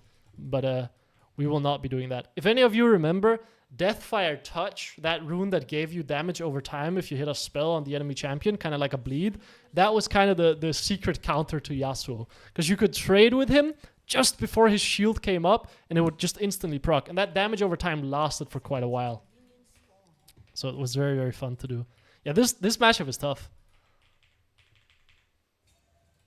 This matchup is not easy. It's very, very spacing intensive. So if you're not good mechanically and you're uncomfortable with spacing, this matchup is tough. It's basically Mel but on steroids. Because you have to punish his wind wand cooldown, but you have to bait out his wind wall, and he can wind wall by, like, he can get on top of you, then wind wall, and because wind wall kind of comes from behind him and pushes forward, he can block your charm even in melee range. Like, it's a very, very tough matchup. So if he ever gets on top of you, which he will, be very aware of not instantly charming. Okay, looks like my Darius is indeed AFK. Yeah, I'm not gonna defend that. Maybe I can take his shield. He's gonna do E-start, so I want to stand quite far back. Oh, he did Q-start. Proc Electrocute, run away. Okay, well. This time it's actually an FF.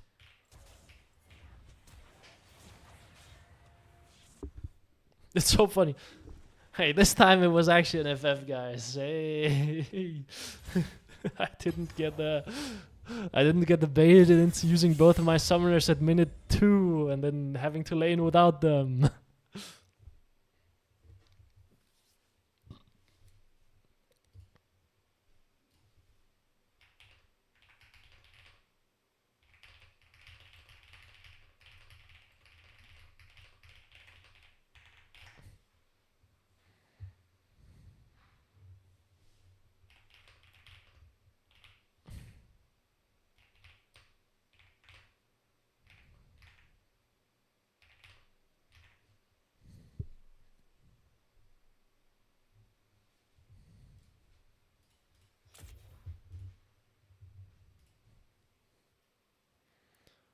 Learning a lot watching the streams though. I'm struggling with dodging and hitting skill shots. How can I practice that?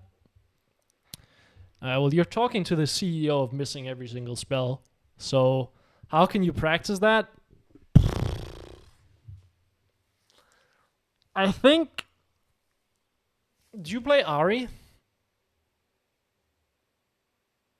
If you're playing Ahri, then there are a lot of ways to manipulate people's movement with using your ult. This is something that I want to do content on as well, but I can kind of show you. Maybe I'll show you in practice tool. Let me show you.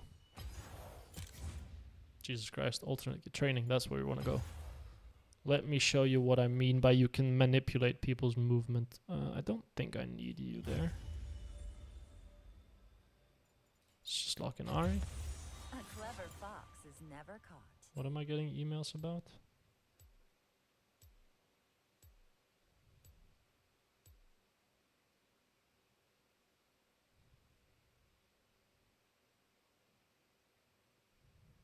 Okay, sure.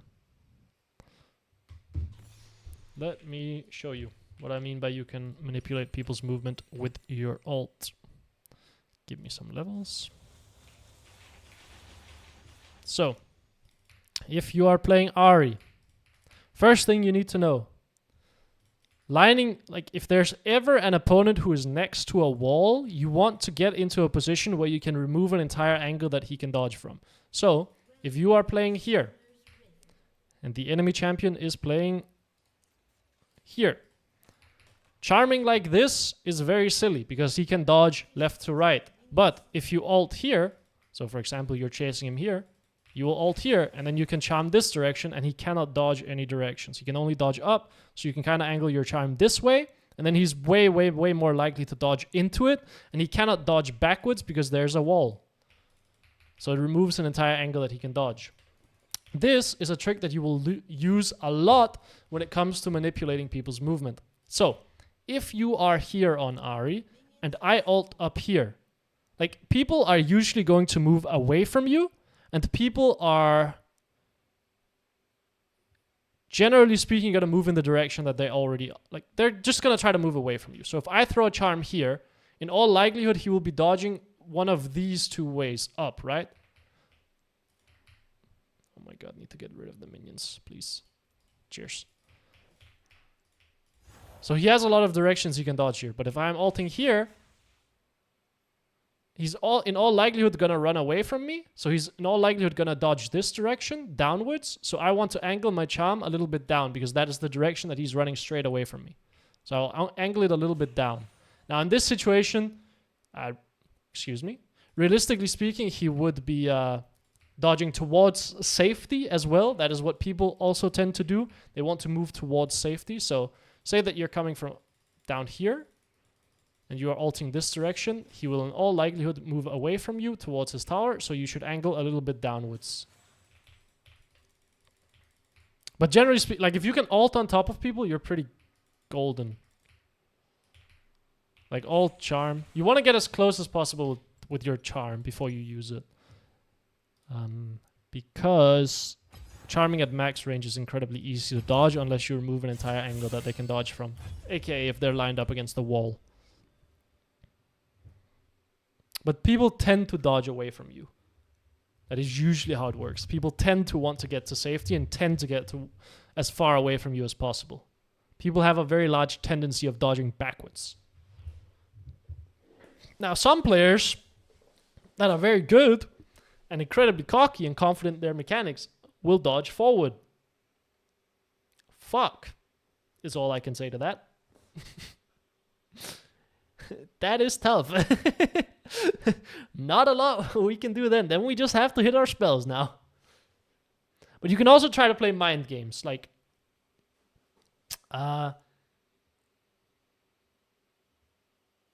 what you'll see me do a lot, once I reach the higher ends of the ladder, I say higher ends, once I play in like, I think Platinum, Emerald and above, whenever I ult in lane, I will usually predict people to forward dodge. So what I mean by that is, let me get up Epic Pen maybe. I'll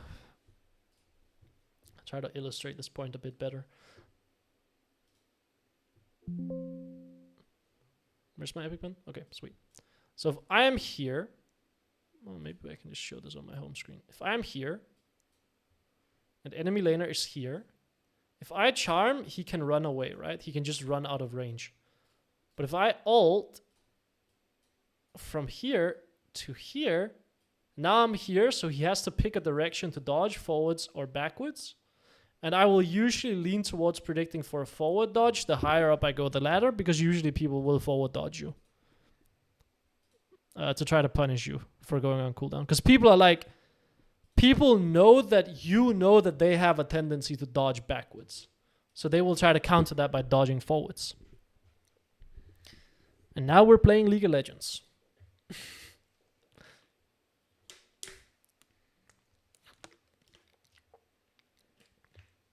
The most important part about trying to hit your charm is force the enemy laners to dodge in a make it harder for them to dodge by eliminating the possibility that they can just run out of your range. That's one. It's very important. And then try to manipulate their movement. Usually people will dodge away from you. And then try to use walls. It's a lot of mind games. Yes. Yes, it is. That is correct. But Ahri charm is slow and it's easy to dodge. Especially if it's long range. So you have to predict where they're going. And if you get it wrong, well then you'll miss.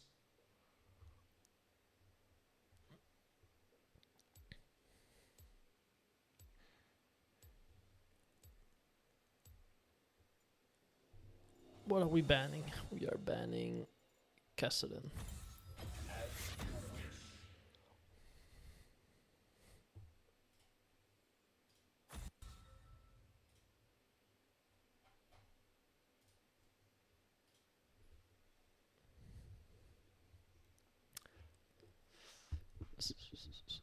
I mean, I am terrible at hitting skill shots, which is surprising that I'm playing Ahri. But when I started playing Ahri, she built Everfrost, so you didn't actually have to hit skill shots.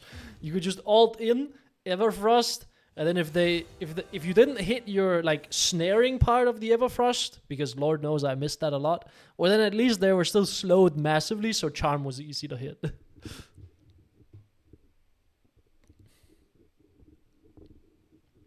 Is Cash just OP? No, but I don't want to ban Yasuo, I don't want to ban Mill, and I don't want to ban Silas, because I want to get games against them. So I don't know what else to ban. Like, I also want to try to get games against LeBlanc. Oh, was that like 2023? I think it was earlier than that. Maybe. When did I start playing Ahri? I answered this in my like big video with questions, but I think it was in around 2022 that I played Ahri. Started playing the champ.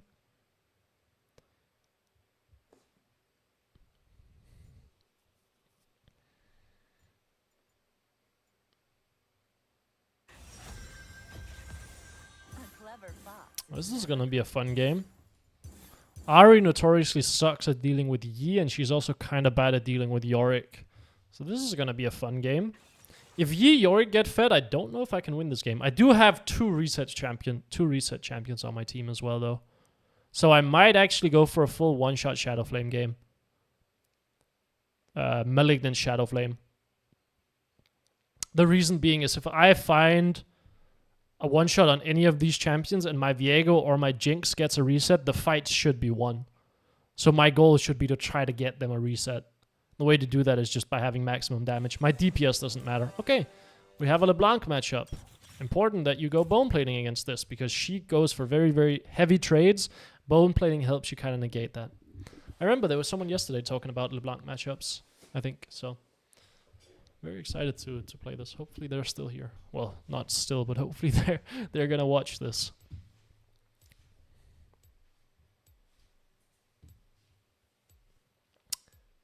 Yeah, I know a lot of people struggle against LeBlanc. I think she's one of the most hated champions. I would dodge that matchup. It's actually not bad. It's not that bad. I know a lot of people hate playing against LeBlanc. Especially at the lower end of the ladder. Actually, I think she's also just hated at the higher end of the ladder, but for different reasons. The reason she's hated at the higher end of the ladder is her chain, like her W chain combo is very hard to dodge, so she can set up ganks very easily. The reason she's hated at the lower end of the ladder is because people don't understand that you will take damage in this matchup. There's nothing you can do. You will get hit. Like she will QW you. And there's not a whole lot you can do about that. But you can respond by punishing her cooldowns. And either using that 18-second W cooldown, which is what it is at level 1 and level 2, to try to take push and then slap her underneath the tower when she has to play for CS, or to try to trade back with her. But she's gonna beat you up front. Like, she's gonna blast you up front. There's not a lot, like, that's what her champion does. Deals a lot of upfront damage. When Rod of Ages was meta on Ahri, like when it was a bit better, that made the LeBlanc matchup very, very easy to play. Rod of Ages made LeBlanc so easy because it meant that she couldn't actually kind of just whittle you down and kill you. It meant you had so much more health to work with, meaning that you could push the waves every time she traded with you without fear of dying, meaning that every time she traded with you, you could push the wave and then take your base. Okay, so she will probably look to trade with me level 1, and I'm going to trade back, and we're going to proc Electrocute, and then she's going to try to trade with me level 2, and I'm probably going to take Charm to see if I can charm her out of her dash. But I want to just slap the wave, and I want to see if I can create a timer where she has to CS and I can trade with her. So I'm going to do that here. I'm going to try to punish her for going for this minion. She's not going for the CS. I will step back now. Wait. Patience. Level 1 she is winning. She should trade with me level 1. I don't know why she's not. There we go.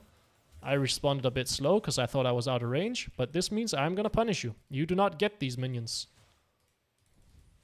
You get that one. And you get that one because I'm tanking aggro. That is my bad.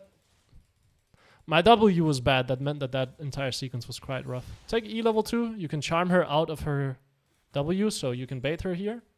Try to get her to Q you. As soon as she Qs you, as soon as you see that animation, you should just charm towards her. Wait, she knows? Okay. Slap her and then run away. She can try to W in here, but she doesn't have the Q proc first. Never mind, she does. Wow, her Q was already up. She is playing Ignite as well, but she is bleeding minions. Need to be a bit more defensive here then. I can't punish her cooldown because I don't have Q. And just Wing her is not going to be good enough. Have level 3 here. She's going to look for W and then charm. We will play at range. Wait. Look for Q on the minions. Wave is going to come into me. Pop potions and then just wait, I guess. Charm sucked. Just be passive then. Space around her. Can walk up and Q the wave a bit. Get my minions. Run away. Play very passively until my charm is up again. And then I can look to step in again. Charm her out of that. Dodge the E. Move in because she doesn't have spells. Chase her down. This is the real one because this is the one that's popping potion. She doesn't have spells yet. So I'm feeling pretty safe. That clone almost blocked the charm. If it blocked the charm, I would have had to flash the chain because it was coming up. But yeah, she ever goes on cooldown, you just run at her. But if you miss your charm or anything like that, you are just useless in the lane for the time being. Will she W forward or to the side? Yeah, that's the question, right? That's what you're trying to predict. Well played. That was going very badly, by the way. If she did not decide to go in there, things could have gotten very awkward. She's still going to beat me in trades. But I'm going to try to push the wave and force her to use spells to match my push. Like, that's the idea here. So I'm just going to Q the wave and then run away. Use my W to last it. Charm her. And then trade in. Don't be afraid to walk in. But my Q is on cooldown, so I can't really land a big trade on her. So I'm just going to try to push out this wave. Her W should still be on cooldown for a little bit longer. So I think I can land one Q on the wave and then run away. And then just wait. Patience. Playing in the wave. Not a lot she can do. Q the wave. I'm just going to push it. I know you don't have W. And now I'm going to walk up here and make sure you don't get access to the wave. So you will bleed minions. So she bleeds minions. Comes this way. She's running out of mana. And her W is on cooldown again. Means she has no way of punishing me. So I will Q the wave. Now I have to be a little bit concerned about the gank coming here, but I think we're okay. Push the wave again. And now she's just going to be sitting underneath the tower. Which means I will have timers where I can slap her. Because she's using Q to CS now. She's using E to CS now. Means she has nothing else. She's using W to CS as well. So she's wasting a lot of spells, right? Which means she can't kill me. She can't hit me. This is why pushing is so important. You make it hard for the enemy champion to hit you and get minions. So I'm just going to keep pushing the waves. Take my base here because I can't get a plate anyway. The clone timing was crazy. Dude, I actually thought that I was going to lose the kill there. I saw the clone teleport back and then instantly run out. And I was like, oh, sigh of relief. That was close.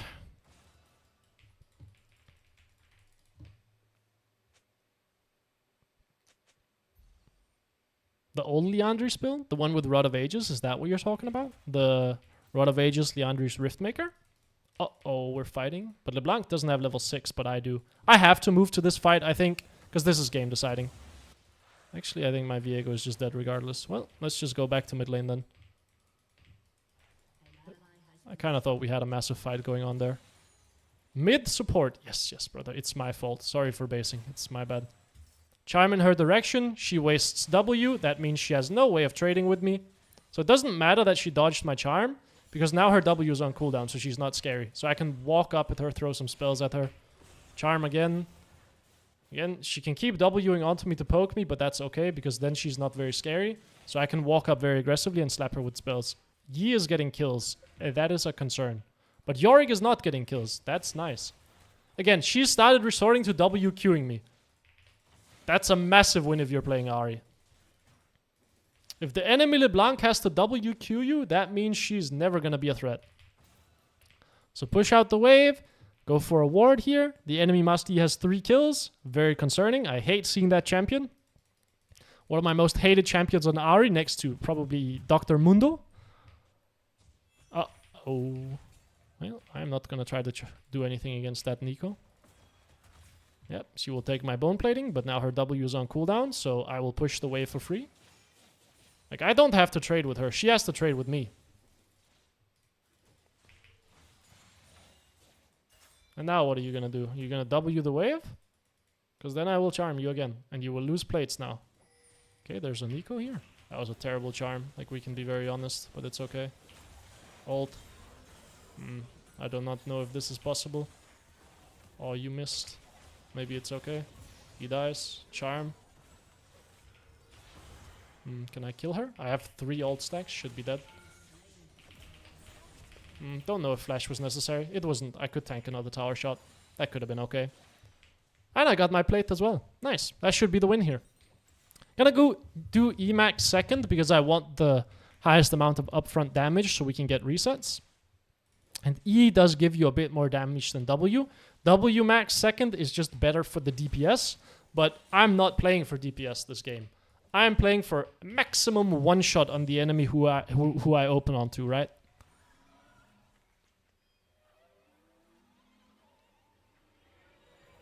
Yeah, 2024 makes sense. Yeah, that would be that build. The Rod of Ages build. Nice lead. Yeah. LeBlanc can still do some annoying stuff to me. Like, what I will usually do when I play LeBlanc against Ahri is I'll do 3 points in Q, then I'll play for Q or W charm, or not W charm, W chain, Q ult, and try to chunk out the Ahri, and then make it so she can't push the wave. Because what you want to do as Ahri is just push the wave and stop the LeBlanc from trading with you. Like, that's all you want to do.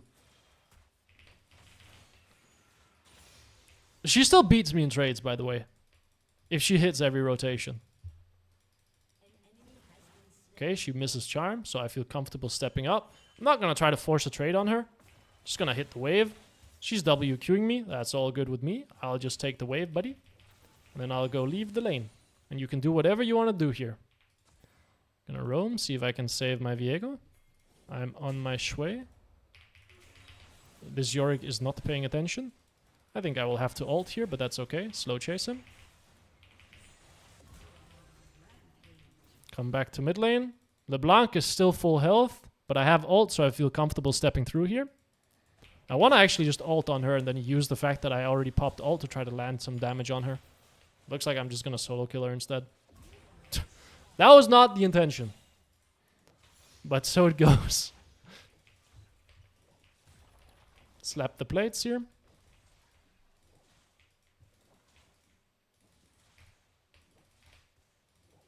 Cue the wave. Again, the main thing to focus on in this elo range is punishing the enemy for being on cooldown. Looking for better trade timers, and then constantly trying to push the wave. Those are the main things to focus on. And I will take plates here as well. And we have a 2 level advantage, 40 CS advantage, 5 kills, and 4 plates. This game should be over.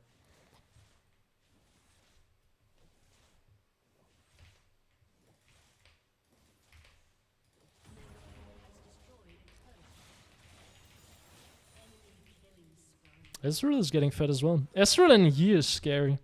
Yi is the scariest champion, I think. We're gonna be doing magic penetration. 30 kills at minute 10. Yes, it's crazy on this server. People just fist fight. People just fist fight on this server. Like, I don't know what to tell you. It's just permanently fighting. Try Ahri jungle. I don't think she could do very well. Her first clear sounds rough. Like, her first clear sounds so rough. I'm sure there's like in the someone has a jungle spreadsheet for like optimal clears. I wonder what the one for Ahri is. Push my wave. Slap this. Push the wave. Leave. There's a Nico down here, so we need to be a bit worried. I'm gonna sweep this. What item am I going? I'm going Shadow Flame for max damage. Oh, it looks like there's a fight here. Can I help the boys? Ah, that charm was bad. I did not account for the Yi movement speed. I'm playing like a bit of a psycho here, I will admit. I was deciding whether or not I should go in 1v3 to try to hit the Yi. Look for the LeBlanc, run away. Go push out the wave. There's nothing else I can do in this fight, so I might as well push out the wave and make myself useful. Miss the cannon, classic. Yeah, I didn't anticipate the Yi's movement speed. That was why that looked so bad. I should have been able to hit the charm on him. If that was not a champion with a movement speed steroid, that charm hits. But I just didn't account for it. I should have angled it a little bit further up. And then he would have ran into it.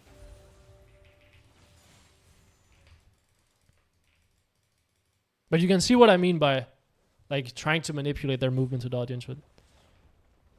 First clear is sweating. Yeah. First clear sounds. What time do you get done with it? Minute 8, bro. That's the first clear. Need to be careful here. LeBlanc can show up out of this bush, so let's be ready with our charm. Okay, she does not. Take our base. Look for Shadow Flame. What is Jinx doing? Is she going to go bot lane or is she going to push out mid lane? I'm going to go bot lane because it looks like she's going to continue playing mid lane. I would have actually liked to continue playing mid lane and then see if I can break these 2 side lane towers with my permanent shove, because I've broken this tower so I can constantly force the wave all the way up here, meaning that we get full control over the enemy jungle, meaning that I can leverage that control into taking these side lane towers. But it looks like my Jinx just wants to play mid lane instead, so that's fair. I guess I'll just have to try to 1v1 the LeBlanc, because I can't really move mid lane very easily due to the fact that this tower is still up. So I can't move through the enemy jungle very well. I can't do this and then run through the enemy jungle and look for a play on the mid lane, because, well, the tower is still up, right? Enemy team could be sending everyone bot lane here. I see the LeBlanc, so I'm not too worried about that. I have my ult available as well, so I feel pretty comfortable, pretty confident that I can get out if I need to. I don't mind pressuring and then using my ult to get out. Gonna sweep this and move around the side. And then probably look for a mid lane play here. Sweep the enemy jungle. Oh, there's a Yi here. No intention of trying to kill you, bud, if I'm honest. Although, maybe I could.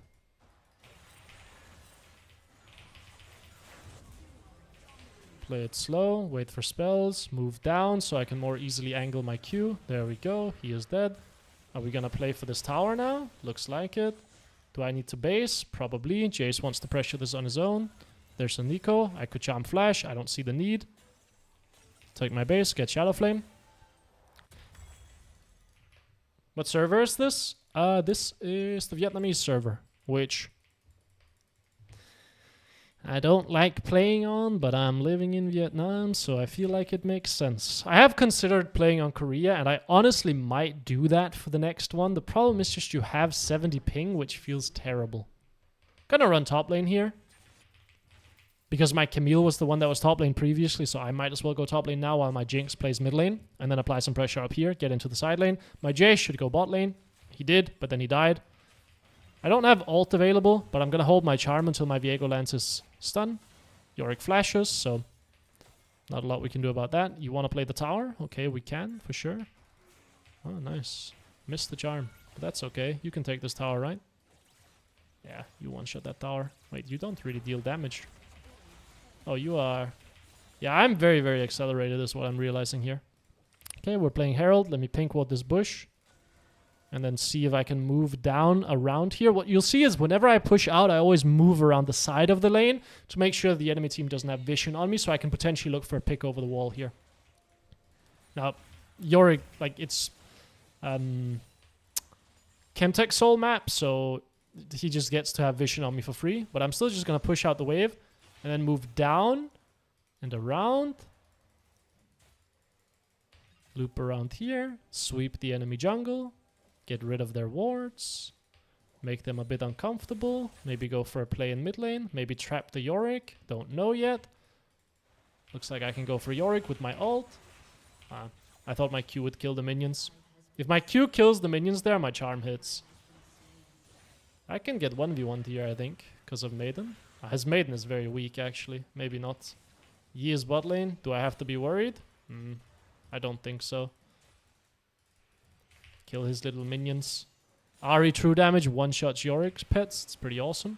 Uh-oh, entire enemy team is here. Well, I am dead. Hey, let me get the wave first, bro. Cheers, buddy. Get diamond on 150 ping. I've played games in Challenger on 200 ping.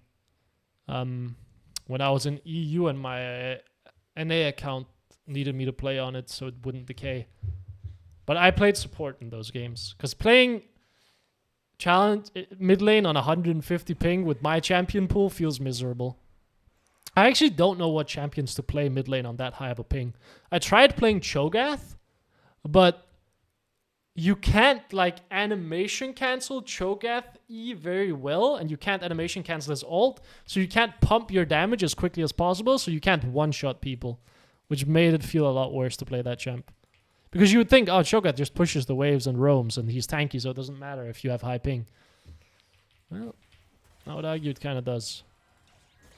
Okay, looks like my Jinx is killing herself. I will ult early and try to see if I can save her. That ult was terrible. The angle was very bad because I ulted into the wall. Enemy team is doing Drake. Oh, there's 3 people down here. I have a couple of stacks on my ult. Viego is killing himself. I can't really do anything about this. Run away. Is this the right one? Yep. Flash that. I don't like how passively my Jinx is playing.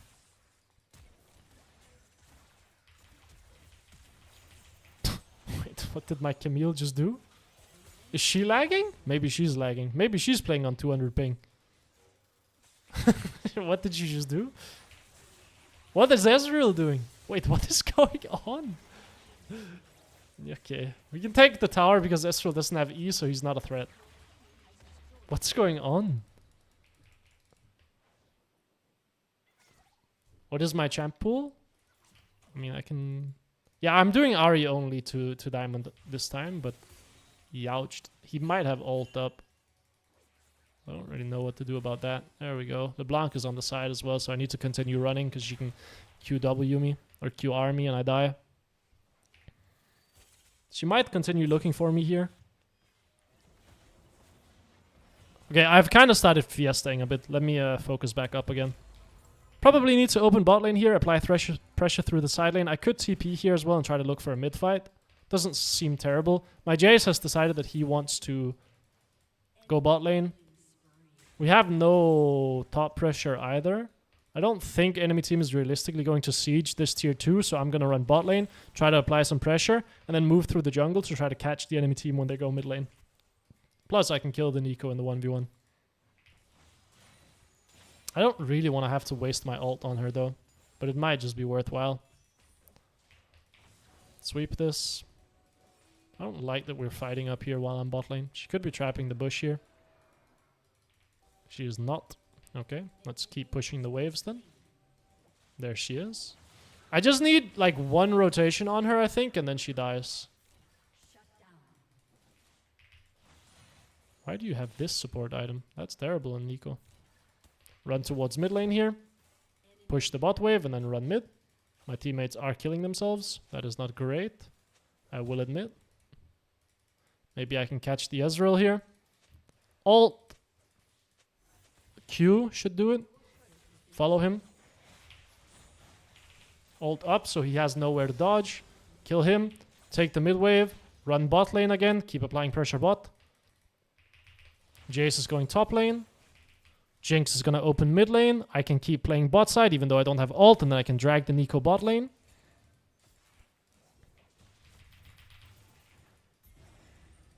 Clear the ward. Maybe that Q was a bit bad. I should have just charmed instead. Because then I would have been able to kill these minions a lot faster. I don't have ult, but I have death cap coming up soon. I don't have a lot of cooldown reduction with this build. That's kind of the main problem. So your ult actually has quite a long cooldown, which is something to be very aware of. So you need to be a little bit more conservative with it. Gonna take my base here because I have death cap. And I don't have ult up, so I don't see a reason to stay on the map. It's not like I can look for any picks anyway. Bot lane is now pushed out, so I probably want to open through mid. I could teleport, but looks like my Camille is just killing herself in the mid lane. So I don't know if I really want to try to do anything there. In general, yeah, I'll explain it a little bit. Oh, no. Oh, dear God, they're going to do Atakan here. How do I contest this? If LeBlanc is trapping any of these bushes, then that sucks a lot. Looks like she's not. Can we contest this? Is this a thing? No. Okay, I'll pink ward this bush then and try to trap someone as they come through mid lane.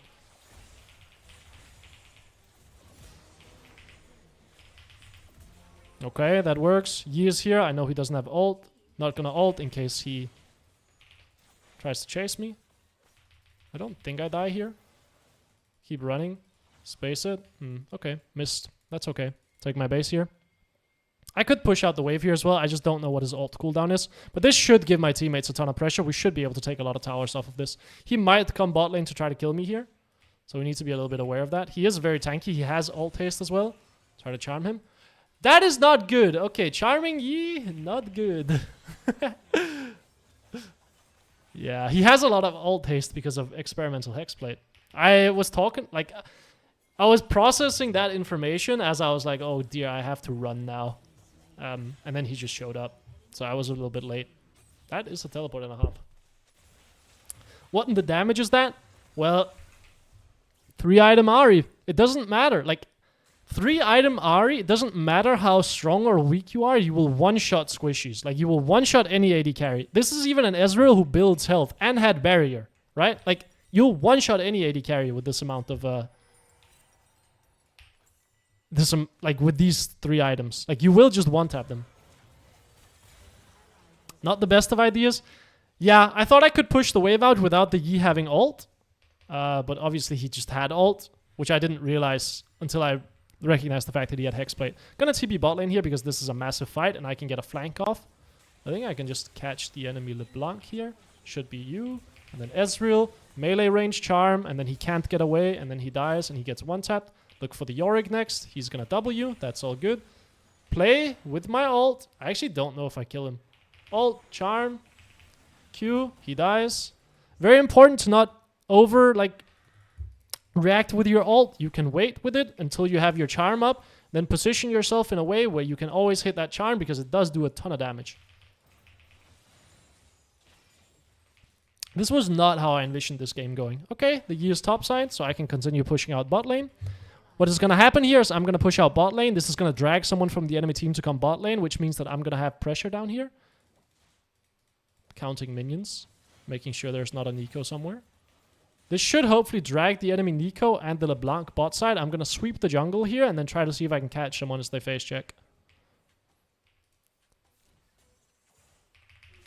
I don't mind popping my ult, but if I don't have to, I won't. So I will just one-tap her, go back to bot lane, push out the wave, see if I can take this tower. I don't have teleport, so let's be very aware of that. I can't join any fights that are going to happen up here. Ezreal LeBlanc can move down here as well, so we need to be a little bit aware of that. Okay, I see Ezreal mid lane. LeBlanc is the only other person that can be here, and I'm not too worried about her. Because of, that. Ezreal can run down here, so let's leave. He's mid lane, okay. Let's just look to take our base. I guess we're just letting him... Oh, Yorick might cancel my base here. Is it warded? Oh, it is. Okay. Yeah, that sucks. I would have liked if my Camille defended mid lane, but so it goes. Take my base here. Surely we get Baron without any concerns. Yep. Oh, the charm was not the best of ideas? Yeah. I think if I held that charm and waited until I had Q up, I could have actually killed him. But in my head, the charm was going to give me distance, but it, obviously just didn't. Get the Magi's, get Hourglass. Hourglass is going to be awesome against Yi, although I am realizing he's building a lot of magic resist. So maybe Void Stick would have been better, because he's the only real concern that I have. Then again, if I just kill everyone else on their team, surely Yi cannot 1v5 us, right? Although we don't really have solid CC for him. Gonna push out bot.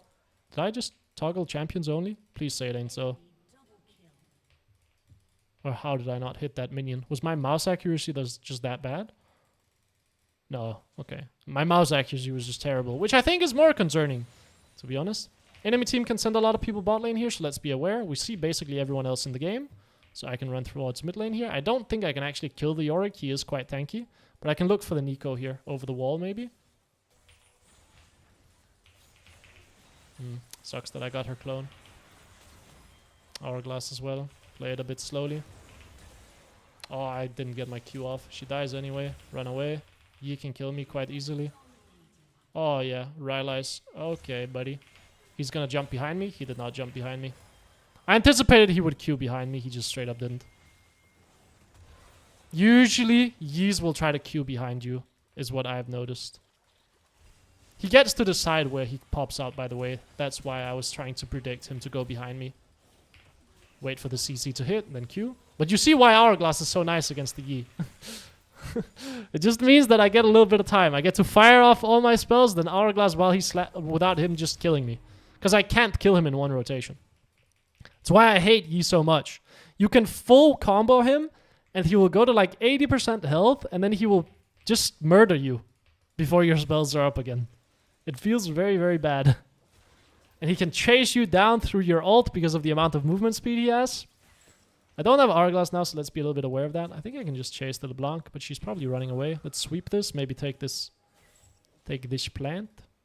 I could go over the wall, to be honest, but she'll know. Yeah, lots of wards happening here. Sit around mid lane. Actually, I need to be pushing mid lane because my Camille is not going to do that. So let's push out mid lane. Generally speaking, I love sitting around mid lane, but I don't like being on the wave. I prefer that my teammates are the ones on the wave so that I can sit in fog and just look for picks. Okay, I see 2 people. I see 3 people. Ezreal just wasted his E. Let's see if I can't find a one-shot on him. There we go. Patience. Don't need to look for anything else. We found 1 kill. I know I have more ult stacks, and I do want to look for some poke on the Yorick. Predict the forward dodge. Ult again. There we go. He gets 1 shot too. And now the Yi is here. I don't really want to ult in, if I'm honest, because my boys are nowhere near me. Look for the Nico. Don't know if I can really play this. She flashes. Can we kill the Jace? Shoot. Okay. So you mean to tell me that I killed... I mean, I can go cancel her base here. Should buy my my boy some time. I want a base here, though. This is not warded as well, so I'm pretty safe. ADC life? Yep. That's how it feels. Do I need Void Stick? I might need Void Stick. But again, my argument is if I kill everyone but the Master Yi, surely we can kill the Master Yi, right? But he's scary, man. He's scary, this game. Even though I have 22 kills, I do not beat him. Especially not with the magic resist he has. I'm going to open through mid lane here. Sit around mid lane again. Hopefully see someone pop up here and then ult on them. Just play with my Jinx. If someone shows up here, I will instantly commit and try to kill them. If it's Ezreal, I won't open with Charm. I'll just try to chase him. Okay. I don't have Sweeper, so it feels a bit awkward trying to move for this. Okay, LeBlanc goes in. Maybe my ult is a bit much here. She will get her spells up again. Look for Ezreal, maybe? No. Okay, just back off then. Uh-oh. Yi is killing everyone.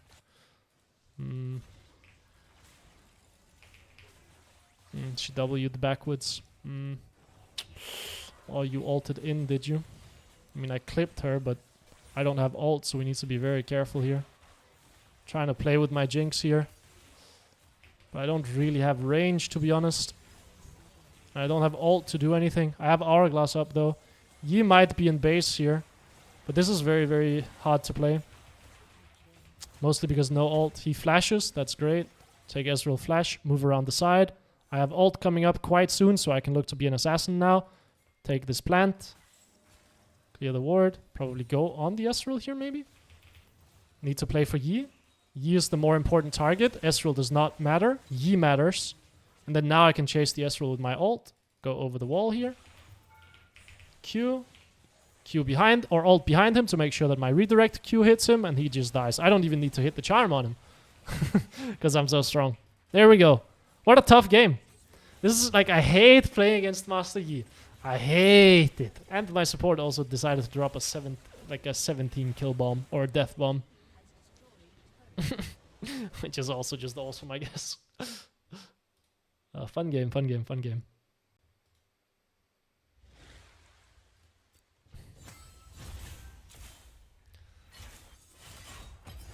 Oh my god, 38 LP? Oi, oi, oi, it's gonna be a long one. My throat is starting to give up on me.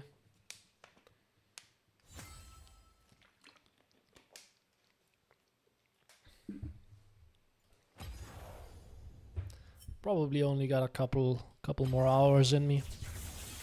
I would have hoped to hit silver today.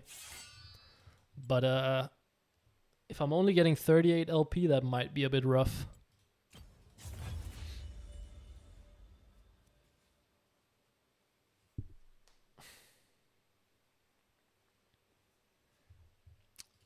I think that game, I might have played too aggressively in the lane in terms of...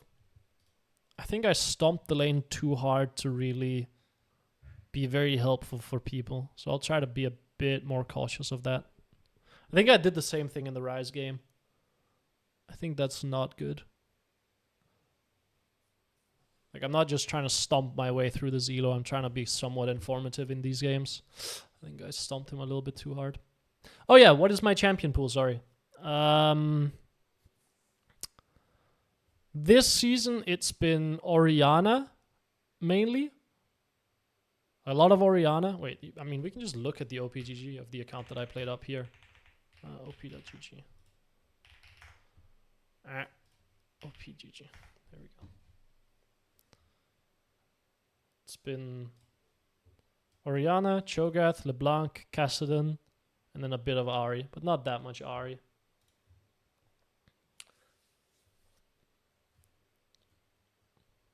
I remember I played like 2 or 3 games of Ahri, and I stomped very hard, and then I lost the game because I couldn't carry fights, because I couldn't deal damage.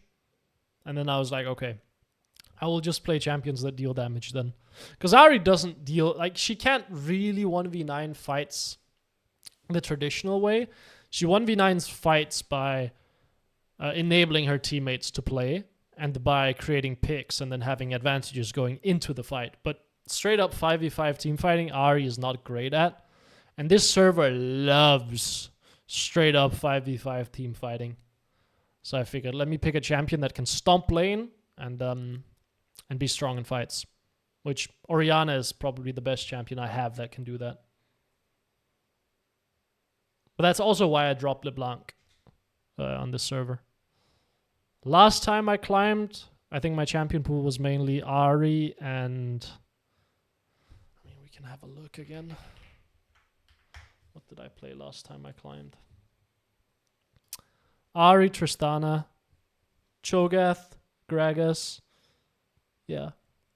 This was my last pool. Or this was my pool last time I went to Challenger. Malphite mid lane, because I always use that as a counter pick to AD champions. And you just always win. I love Malphite mid lane.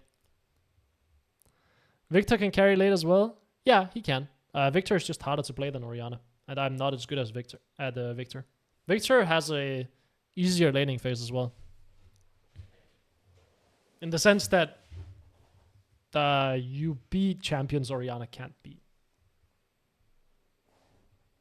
Like, you have a much easier time against melee champions as Victor than Orianna does. Orianna, you have to like kind of space them pretty well. Victor, you just kind of press Q and call it a day. And you're okay. But Victor is stronger in lane. At trading in lane, I should say. Orianna is better at just constantly poking, because she has lower cooldowns. Victor E is quite long of a cooldown early game, so he can't both trade and push. You have to kind of choose to just trade and then get pushed. What are my thoughts on Zoe? It's one of my most hated champs to play against. Echo's strong right now, I guess. Is he? I don't know if he's strong. I think you can just kind of... Like, he's nice in the sense that you can just push waves. I really like her, but I feel like she sucks late game. She sucks at killing tanks. So if you're against a team comp that's like tank support, tank top, tank jungle, yeah, you're going to be in for a rough game. But she one-shots squishies, right? Like, that's the entire point of the champion. She just... Like, if you hit a bubble on someone, they're dead. If you're good at hitting bubbles, then win. I hate playing against Sylas as Victor. That's surprising to me. Why?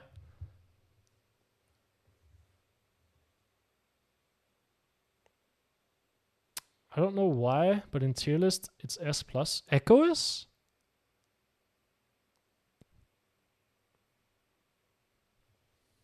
What tier list? I mean, Echo is great because he can push waves and skirmish fights, which is awesome.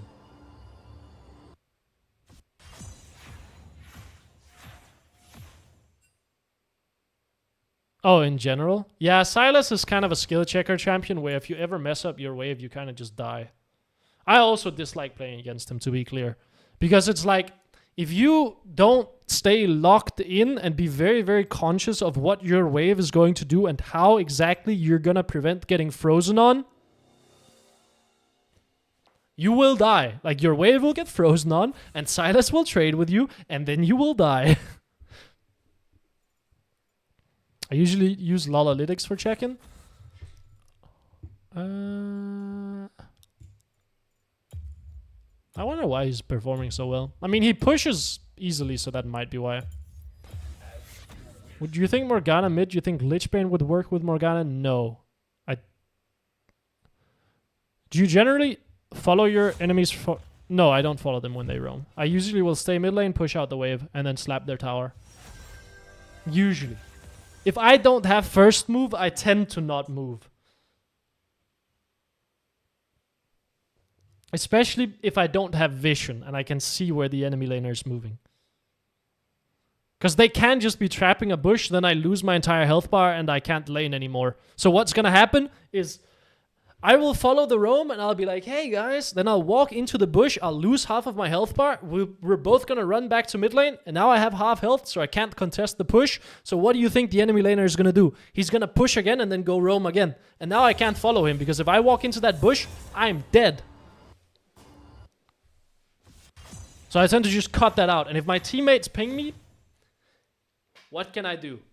The mistake was letting the enemy laner push. And if there was no way to avoid him pushing without like stopping him from roaming, well then nothing I could do. Then that just sucks, right? Like, what could I do? Nothing, right?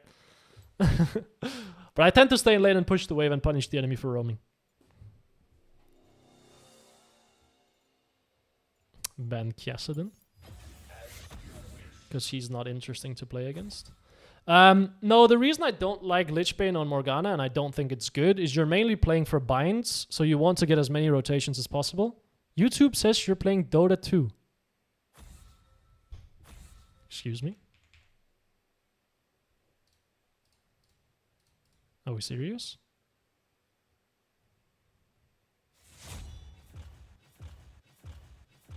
Category?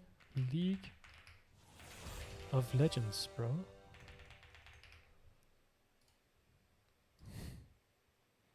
That's crazy. I would have expected the algorithm to know better. A clever fox is never caught. Oh yeah, yeah. And what, does it say league now? Hello, hello, Pierre. Did I just get banned? Yep, that's exactly what happened. How did you know? Perfect. Have I ever tried Cannon mid? Yes, I have. It really was Dota 2? Dude, I haven't played Dota 2 ever. That's crazy. I have League of Legends listed as my game as well. I'm so confused. How did it think it was Dota? Wait, who am I playing against mid? Lux. Okay. Enemy team is quite squishy, so it might be a game where we're playing for one-shots, which means Electrocute is good. I, generally speaking, like playing something like Ahri against Lux, because mainly you're just looking to fish for those long-range Qs, which is the only way that you can realistically hit her, because you can't really land a full rotation on her with like auto-attack WQ, because she'll be playing too far away. And in matchups where you can only really fish with Qs, I like playing Ahri, just for the lane. Even if I'm playing Malignance. But I think the enemy team is so squishy here, like they have 4 squishy champions, and Aatrox is not that tanky, that it makes no sense in my head to not play like a full one-shot Electrocute build. That is the reason for this.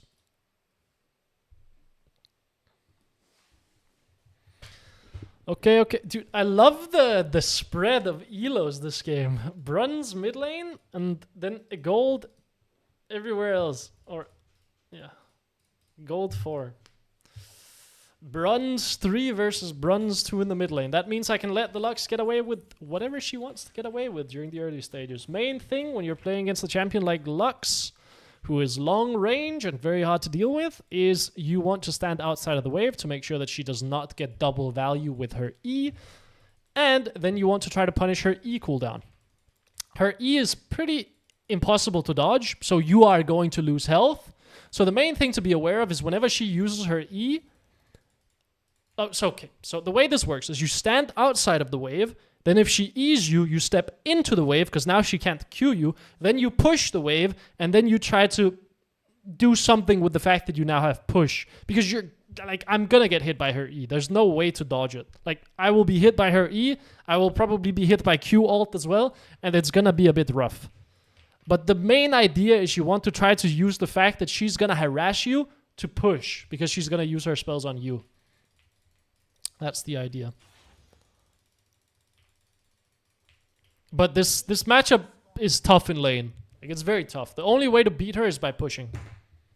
That's the only way to beat her. Because, like, she outranges you and she can outtrade you as well. So you push her in, and then you trap these sides of the lane, and you try to bait her to walk into the bush, and then you can chunk her out. And if you land one good rotation on her, then you can look for one-shots. So you'll see outside of the wave.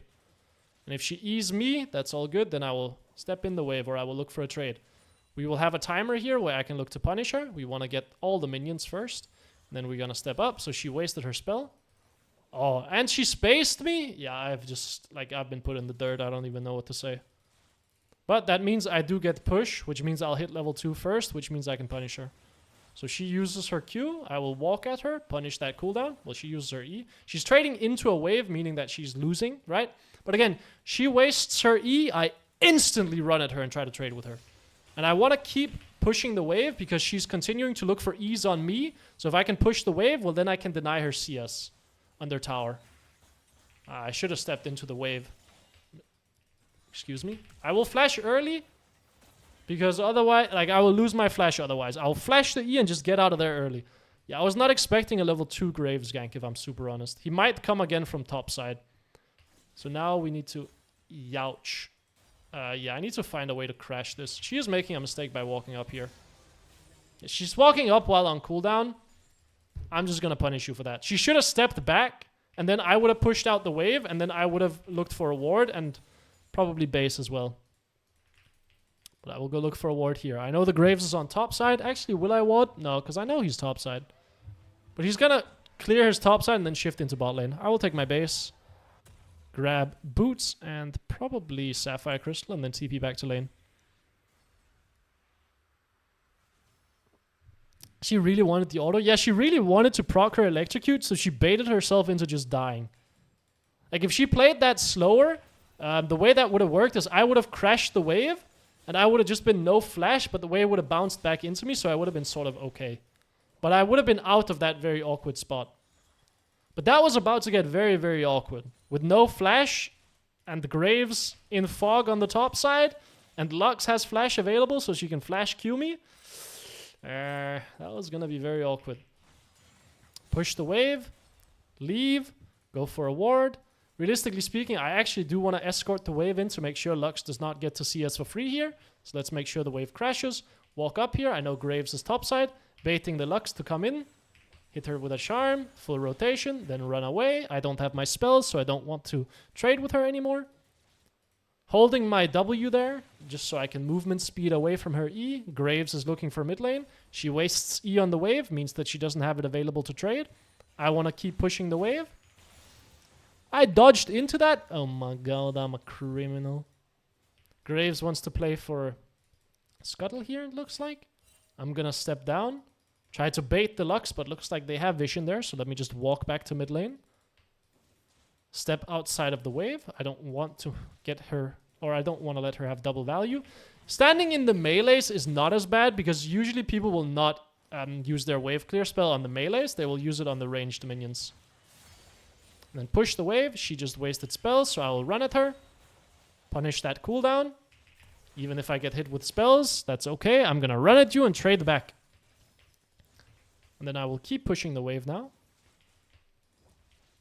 And just push wave, punish cooldowns. Push wave, punish cooldowns. And that's how you win at this elo. That will open up so many windows for you. Take my base here because I'm running low on mana. Whenever you have around 200 mana on Ahri, you want to think about a base. So let's just go for our base here. Grab a pink ward.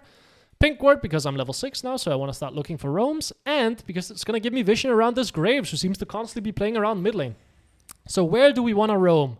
Bot lane is incredibly volatile. If my bot lane gets ahead, we should be looking good. Nasus is kind of useless in a gank, so don't really want to go towards him, to be honest. What is he going to do? Stack the enemy laner to death? Absolutely not. Push out the wave. Pink ward this bush just to make sure that I'm not running over wards. Oh my god, +5. Come back to mid lane, push out the wave because I don't have enough time to go for my roam here. So let's go push it out.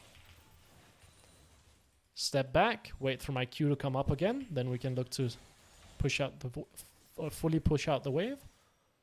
I'd love to punish her here for like CSing on the tower, because this is a very important thing when you're playing Ahri against Lux. So if you can get push and there are no roams available, you should punish her on the tower.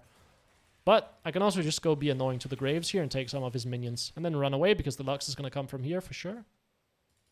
Lining myself up against this wall is a bit scary.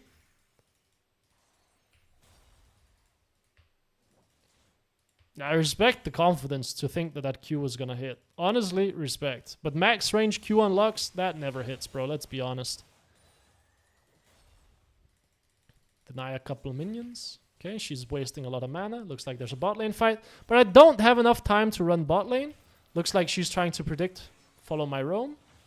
Ah, we're both just great at hitting spells, it would look like. Actually, we're both good at dodging spells. Let's put it that way. Push out this wave. I don't quite have my breakpoint yet, because I don't have a blasting wand. Gonna ward here. I don't want her to be able to get all of these minions for free, so I'm gonna run at her. Slap her a bit. Probably want to push out this wave and then take my base, because then I have blasting wand, which is going to give me a breakpoint to be able to one-shot the caster minions with my Q, so I can start pushing a lot more easily, which is then going to allow me to roam a lot more. But I don't think I can really make a lot of progress in this 1v1 against Lux, so I'm not even going to try. I'm just going to push waves and then roam. And then trap bushes, because this Lux seems to have a tendency to want to follow me everywhere, which I can abuse by just going somewhere, fake roaming, and then sitting in the bush, trapping it, and killing her over the wall. That's the way I think I'm going to make progress in this lane. And it happens very frequently against Lux players, where they want to follow your roams, because they are like, oh, I can just ult wherever the Ahri is going. But you're just trapping them and then killing them over the wall.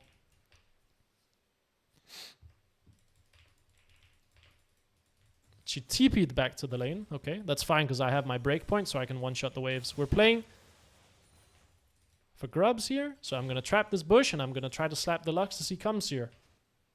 Okay, he's going to run this way, so I'll move up to this bush instead, and then trap here.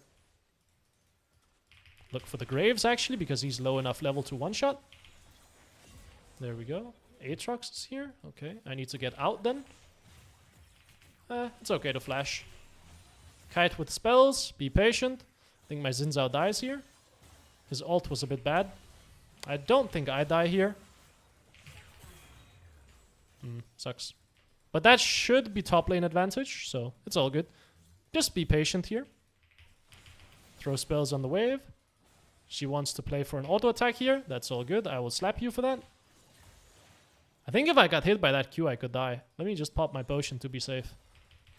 She is gonna be out of mana, so she's gonna have to base now, so I can continue pressuring mid. The Bard is down here on the bot side, so we need to be a bit careful of that.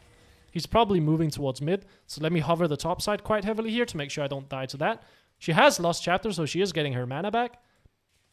I'm gonna keep pushing the waves here. Maybe I can move down and stop the Graves from doing Drake. Oh, he's diving bot. I don't think I can help with that. Lux misplayed her one shot on the wave, so that's great. She's just gonna take her base here, though. I'm gonna go wall Drake. Bard is super low health, but he's not killable.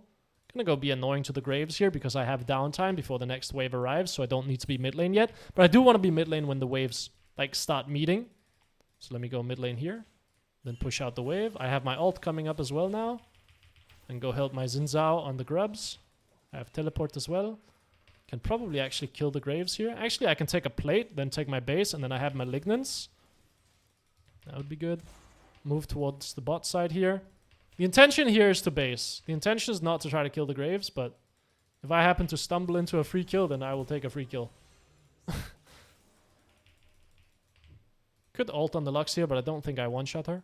play away from the wall to make sure she can't just hit me with a spell over the wall. Gives me time to actually react and dodge it.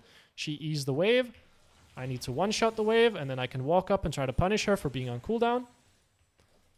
This is a winning trade for us. Why? Because I can kill her before she can kill me. So once my rotation comes up again, I can kill her. Need to make sure I don't get hit by her Q, though. Well, I can also just miss my spells. But if I hit the charm there, she's dead. So that's why it's a winning trade for me to trade, like, even losingly against the Lux. Because I can kill her before she can kill me, for the most part, when both ults are on the table. Take my base here. I'm shocked she's not fishing for kills. Am I going to play WASD? Absolutely not. I think it's terrible on mages. I think that is going to be very, very bad on mages. Full one-shot looks pretty good this game. But I have a Xin Zhao, which means playing for cooldowns is also not bad. Gonna grab a sweeper at this point because we are just pushing waves and then roaming. Playing for cooldown is gonna allow me to get a lot more ults off as well, which means I'm gonna have a lot more opportunities to play as a bit of an enabler. Gonna sweep this ward just because I want to make sure that I'm not spotted when I'm running towards the bot side here. Okay, so I think I'm gonna trap because Lux is gonna come down here for sure. I don't have ult, so I don't actually want to look for a play. Like, I don't want to roam. I just want to try to drag the Lux down and then chunk her out over the wall. But looks like she didn't roam. Ah, she actually did. Again, she's eating the melee minions. That's all good by me. As long as I'm not standing on the casters so she can't one-shot them, then we're good. Because then I have prio guaranteed. And then I can just sit in this bush and trap again. Maybe I can even walk all the way down here and trap. Oh. Nope, I don't want to fight you. I don't have my ult. Ran into the graves. Whenever I'm roaming down, I'm staring at the map to see what's happening.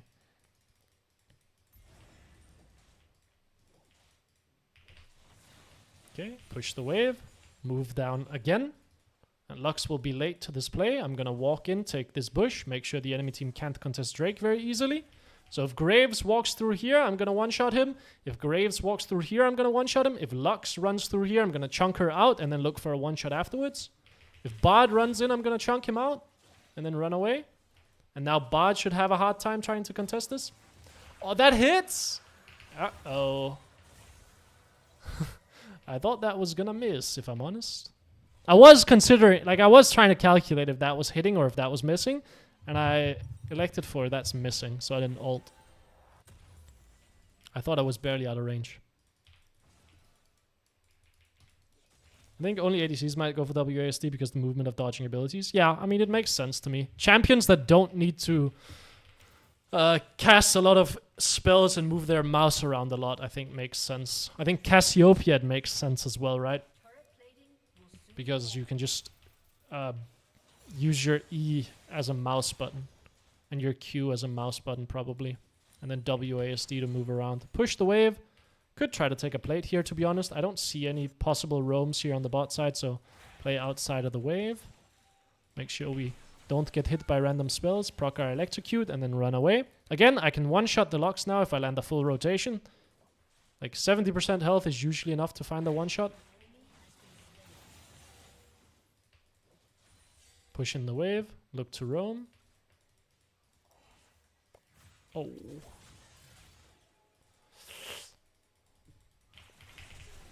What a flash! That was so fast. I'm shocked she predicted my charm flash. That was crazy. I thought if I ulted and then charmed, she would be confident enough to just dodge it. But she flashed right as I flashed. I'm assuming it was just coincidence, but wow, that was very fast. Yeah, this is kind of a slow game. I mean, I've had constant priority in mid lane and I've had opportunities to move all around the map. But I haven't found any good angles yet. So I haven't really found a lot of kills. But you can see the enemy Graves is miserable because of what I've been doing mid lane. And I am also up 50 CS on the Lux because she just can't CS under tower. But it's not like I'm actually like killing her in lane, right? I killed her once because she just made a massive misplay. So she's going to have priority this wave. Nothing I can do about that. Nothing I can do about that. We bled a bot tower as well. Bot lane is getting kind of blasted. Top lane is not winning either. So I'm a bit concerned about this game as to whether or not I will have damage. Xin Zhao is super strong. Lux is no flash, so we need to be aware of that. I want to instantly push out this wave and then probably go bot lane or we're gonna play Herald. The thing is, my Nasus has had a tendency to not ever leave his lane, so I don't think we can play Herald. I can trap this bush, but it's warded. Yeah, I mean, I'm safe. You are not safe. Maybe need to ult Bard ult here. Okay. So Nasus is hopefully getting resources for this. Aatrox got chunked. I mean, it hit. I griefed. That's my bad. I really trolled that. Yeah, I really trolled that. That was really bad.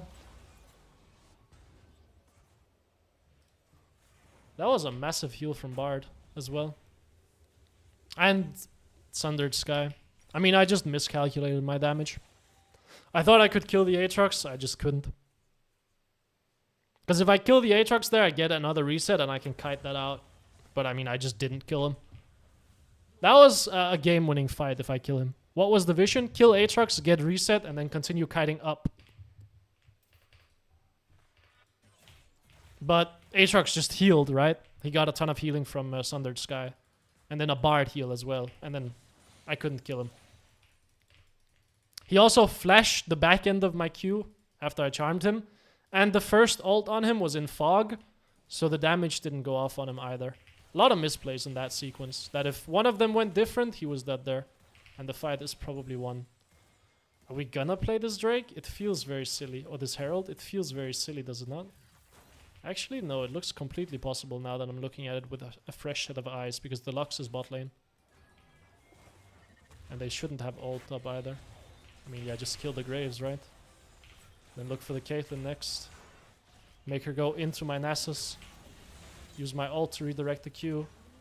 Take all of the wards here and then look for the mid lane tower. Lux is going to run mid lane, so I'm going to cross into bot lane here.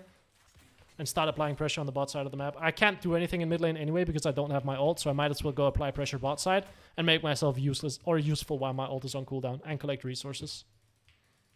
But I have done my job and I don't have my ult, so I can't fight anymore. So if my teammates want to continue fighting, that's all on them. They have numbers, so they can, but I don't know if I would recommend it. Push out another bot wave. We're going to be playing for Drake, so I probably want to push out this wave and then try to move into the enemy jungle and trap whoever is coming down here. Because the enemy team is going to want to contest Drake here. And my ult is going to be up soon, so I don't think I need to base necessarily. I think I can just try to actually play for a fight here. Although I do have a lot of gold, so I'd love to base. But if we're going to play for Drake, then I won't. Then I'll move through like this. And try to get behind the enemy team here. Play just at the edge of Fog. Uh-oh, my boys have gotten caught. I mean, I'm getting behind them. We can definitely fight this with Xin Zhao. Do they see me? Do they have vision? They might have vision. I'm not sure. Maybe I can trap the Caitlyn. She might move behind here. I don't know if they have vision here because my sweeper's on cooldown. Okay, they didn't. I need to keep running here. I didn't hit the Bard with my charm. That sucks. They're bleeding bot waves here though. Okay, I will take my base. It's a whole lot of standoffing for absolutely nothing, so let me just base and get my item. Need to open through mid lane here as well because my Jhin just killed himself. So I want to make sure that the enemy team doesn't take tower. We need help on this tower, buddy. You need to not take blue here. You need to go mid lane so we can potentially force a fight. Because they're going to try to play for this tower. And I would very much like to stop them. I think early ult here makes sense. Go for Kate. Oh, I misplayed. Oh no! I griefed the entire fight. Oh no! I barely messed up my ult. Barely messed it up to like unredirect my Q. I was trying to get better position to hit the Graves after the Caitlyn dies. That was why I ulted like that. But I just barely made the Q not hit the Caitlyn on the back end so she didn't die. Pretty big misplay on my part. Pretty big misplay. But it's okay. We're going to push out bot lane here. Usually you can catch enemy squishies with Charm Flash ult and they won't be able to react to it. Because they're going to be like, oh, I'm going to wait until I see his charm. Or I'm going to try to dodge it at range. But then you just Charm Flash. I'm dead. I'm not dead. Christmas Miracle. I get to slap the Bard for a bit. But he will run away. I need to sweep this bush as well. I have 2 people bot lane, which is good. Means my teammates should have numbers. So I will go push out this wave. I mean, enemy team can continue warding bot lane. I don't know if there's anything I can do. Bard is still here. Graves is here. Good night. And goodbye. Okay, so my teammates have a 4v2 on the map here. So it should be massively winning for us, right? Right? So why are we losing? So why are we losing on the map if it's a 4v2? I need to run away here to make sure I don't die to the Graves. I'm just gonna base here. Wait, so how are we losing on the map? Sorry? Like, there's 3 people bot lane. It should just be a free win. And Graves is still bot lane. Okay, Jhin kills me. So we are winning on the map. Sweet. That's good. Okay, gonna open through bot lane again. And I'm gonna repeat what I have been doing, which is push bot lane. Try to take vision. So someone aggroed it, but I don't think they're actually doing it.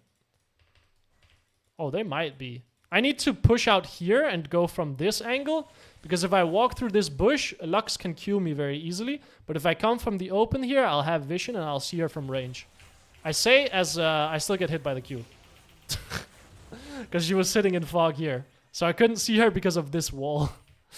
That sucks. The idea was there. The idea was there. But this wall blocked me.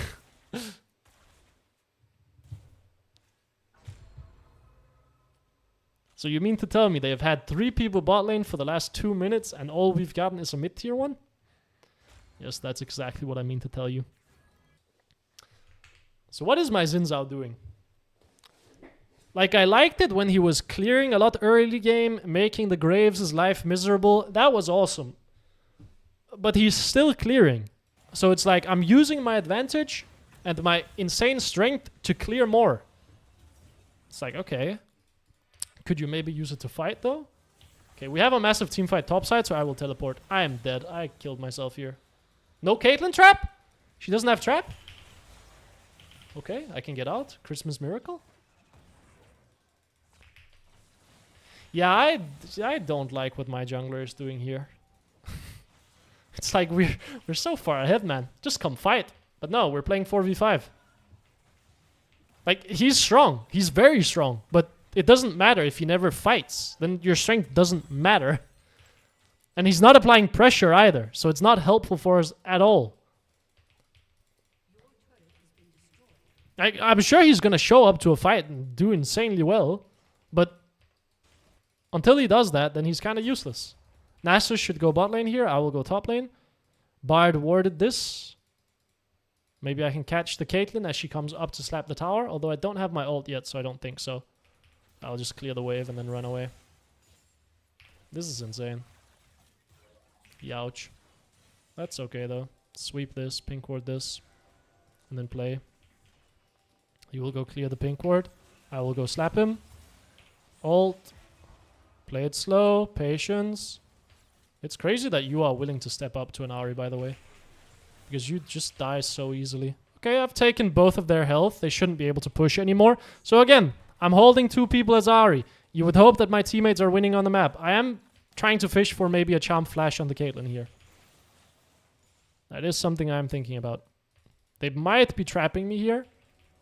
I should be a bit more careful with using my W. Because that is the only way I really have of dodging Bard ult. Unless I want to flash. Which I really don't want to do. Dude, come on. Can you stop clearing our camps? If you're gonna clear camps, then clear the enemy's camps. But you are just full clearing on repeat, man. Take vision on the side here. Move around the side to see if I can trap whoever comes up here to catch this wave. Hello, Mr. Graves. That's why we move around the side. That right there. That right there is why we move around the side instead of standing on the waves. We can catch people as they come to catch waves.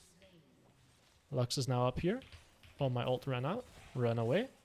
Take my base here. Drake should be guaranteed. Get a mid-tier 2 as well. Actually, I do want to just keep pushing out top waves because If I can keep the Lux top lane while my ult is on cooldown, then that's a massive win. I am seeing that the Aatrox is running up here, so let me just leave actually. I don't want to die for no reason. So let me run away. Base in this bush. I have my ult available if need be. Take my base. What are we picking up next? Void Stick? Shouldn't be necessary. Enemy team is not building magic resist. Magi's it is. And a pink ward. Just to make sure that I can play around fog.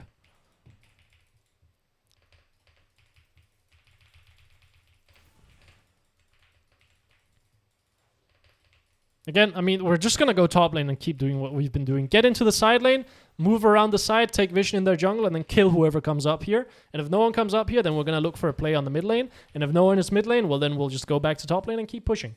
That's what we're going to do. That is the way to play it.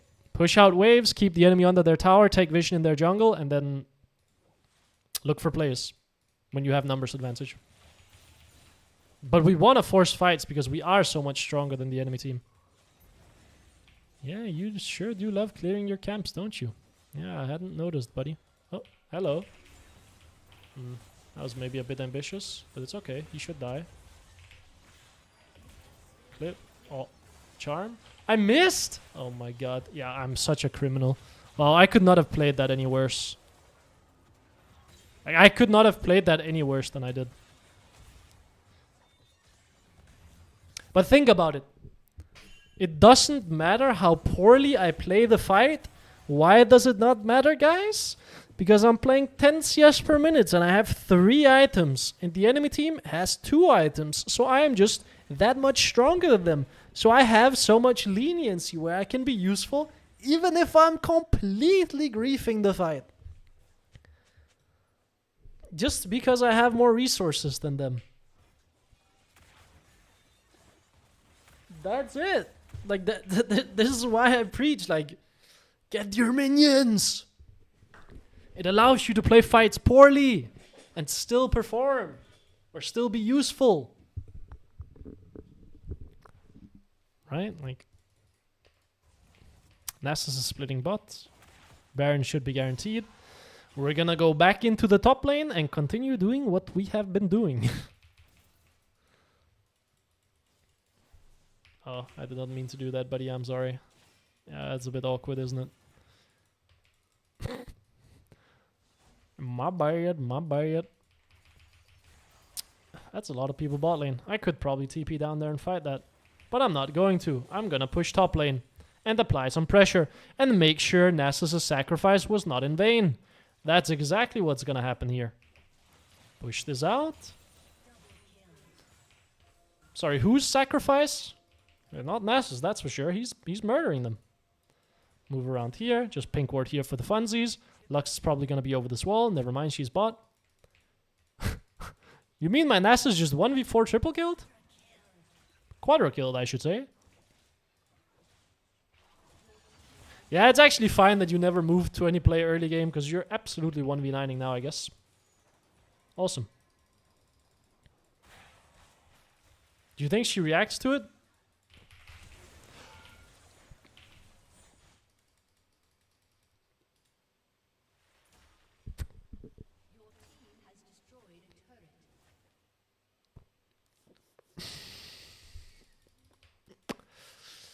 Yeah, you miss 100% of the shots you don't take. That's what I say. I mean, I can keep pushing the waves. Enemy team is not here. They're all defending bot side. Lux is also defending bot side, so there's absolutely no pressure up here. So I can just keep slapping this. I see all champions, so I know that I have nothing to be afraid of. That's the main thing to practice during the mid game, by the way. Usually, below platinum, is tracking where enemy champions are on the map. And then applying pressure accordingly on the side lane. I have my ult up again. I could play this, but my teammates are not here. So let's just kite. Just be patient. 3 people on me? That's a win in my book. My teammates should be winning. Graves just wasted his dash. Ah, please! Thank the heavens. Take my base. I have 4k gold, it looks like. Yeah, Lux is scripting. That's what's happening here for sure. I think this TP might be unnecessary, but if my Nasus TPs as well, then we can end the game. I have Hourglass, so I feel pretty safe here. Maybe I should not be feeling this safe.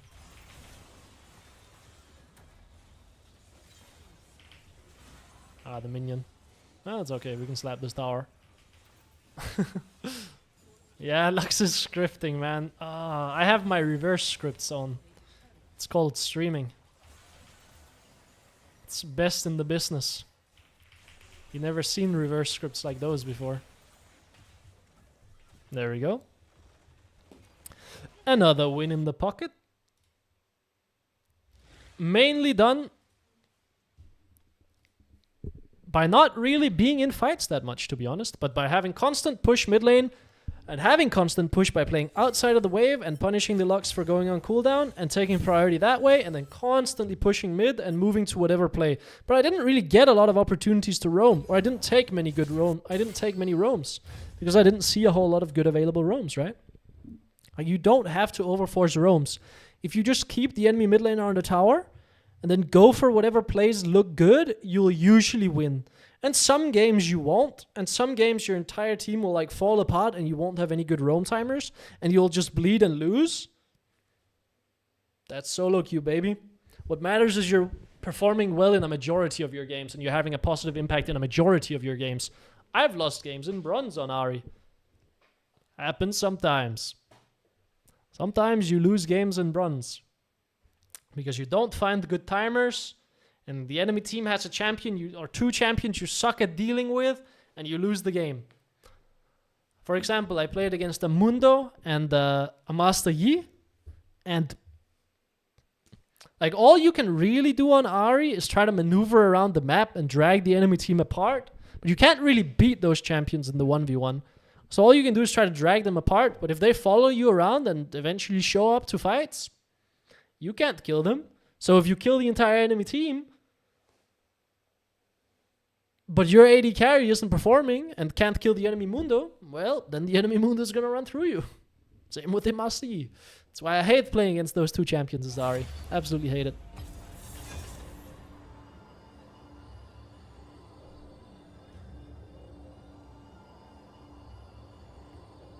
I think this will be my last game. I'm kind of surprised that I've only got like four games so far in 2 hours 40. I feel like I should have gotten more games. But I guess a lot of the games have been 30 minutes. Yeah, it's been 30 minutes, 15 minutes, remake 30 minutes. Yeah, makes sense.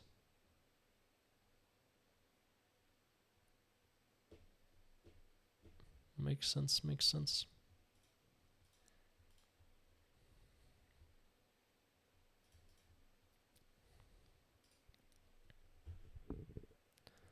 I keep noticing people in higher ranks never ping wards. Why not ping them?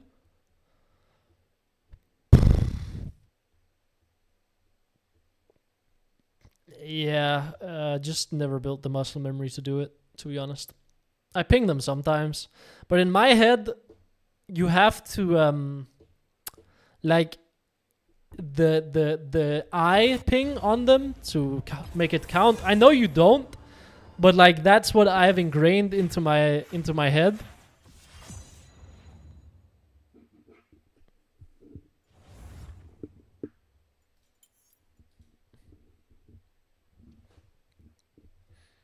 And I'm too lazy to do it. It gives like 5 gold. I know it gives gold. The reason you do it is not really for the gold. That doesn't... Honestly, the gold doesn't matter. Like, the reason Riot added that change was not for the gold, right? It was because they added the gold to make you ping wards to give your teammates information. That was why they added that change. It was like, hey, you get a little bit of gold if you ping it. It doesn't really matter. Like, the gold doesn't matter. What matters is the information of the ping wards. Do you like it before where you couldn't ping wards? No, I think it's a fine change. I just track where the wards are in my head. But, I mean, the reason you ping them is so your teammates know that they're there, right? It's very important for roams especially. Like, if your bot laner sees a ward go down and they don't ping it, and then you think an area is not warded, and you run over a ward, and your bot lane could have let you know that there was a ward there, which would have affected the path you took down to roam, and now your roam is unsuccessful, well, then you can be a bit mad at your bot lane for not pinging, right?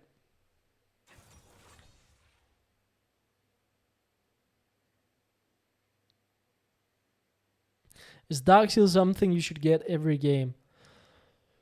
No, you should pick it up when you have gold left over, from an item, right? So if you're not fully buying items and you have like 350 gold left over, chug that on a Darkseal. It's a great item, but you shouldn't buy it instead of buying your spikes, right? Like, you shouldn't buy that instead of buying a lost chapter. You shouldn't buy that instead of buying your full item completions. That's why in games where I have perfect gold when I base, like every time for full items, like I base on my lost chapter, then I base again for a blasting wand, then I base again for a malignance, and I perfectly get all of that gold, you'll see that I just don't buy a Darkseal. But usually what will happen is you'll have 350 gold lying around on one of those bases. Usually it's your Malignance base that you'll have an extra 350 gold lying around. Because Malignance is only 650 to complete. Lost Chapter is obviously 1200 to get. And then your Blasting Wand is 850 to get. So usually you're not basing on high amounts of gold. Or you'll buy it first item. Or very early if you end up having to base on like 700 gold. Although I like moving into Lost Chapter faster. Oh, yeah, this is again a full one-shot game. So we'll continue playing full one-shot. Enemy team is squishy, so we'll be playing for one-shots. Yeah, enemy team has 5 champions that can be one-shot. So we'll be playing Malignant Shadowflame and trying to one-shot them. We are moving towards gold now, it looks like. Awesome. Boots or Darkseal? Yeah, that is the question, isn't it? Depends on the matchup.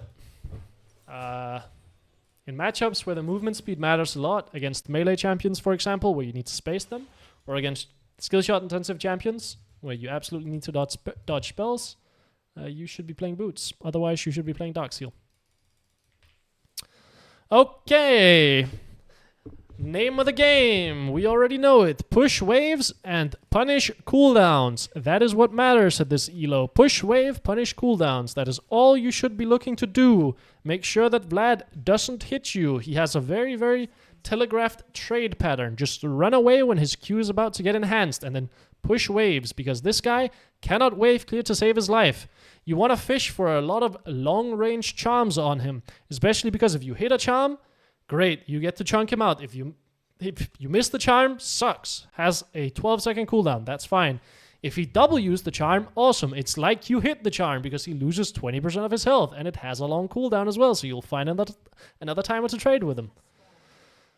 This guy is playing Resolve though, so he's going to be a little bit harder to beat in the lane, but we're going to be doing double points in Q and keep this guy underneath his tower and make it difficult to play against him. When is it good to build Cosmic Drive? Against melee and tank team compositions. So if they have a lot of melee champions, you want to build Blackfire Torch Cosmic Drive to kite them out and DPS them. But against a 5 or a 4 range team composition like this with an Assassin jungle, doesn't really make sense because it's good for extended fights. But these fights are not going to be extended. It's going to be one-shots galore. I want to see the Vlad use his Q, and then I want to try to punish that. Autoing the wave a ton to make him use Q on the wave, so he will probably use Q here. If not, that's all good. Walk up, slap him for that minion. 2 timers that you want to look for when you're trying to punish the enemy laner. Being on cooldown and having to CS minions. Vlad is going to get his enhanced Q up, so we can't really punish this minion. Feels a bit bad, but so it goes. We're just going to keep punishing him for CSing though. This minion he has to get, so we can full rotation him. I missed my Q, otherwise that was an electrocute proc. Would have been a pretty big trade. But sometimes you miss your spells. Q to make sure I get the minions. And then again, we want to punish him. And his Q is about to come up, so we need to be a little bit aware of that. Back off, play at max range. He loses 1 minion, so he's lost 2 minions and we're only on wave 2. Again, he should be on cooldown here, so I can try to punish him. My W unfortunately went on the wave, so I didn't get my electrocute proc again. Have to start being a little bit worried about a Kha'Zix gank, so I am gonna go for a ward here. On the bot side. There we go. And then I'm going to come back into mid lane and now just very heavily hover towards the bot side. Try to punish the Vlad for these minions. He will Q that, but he missed a minion.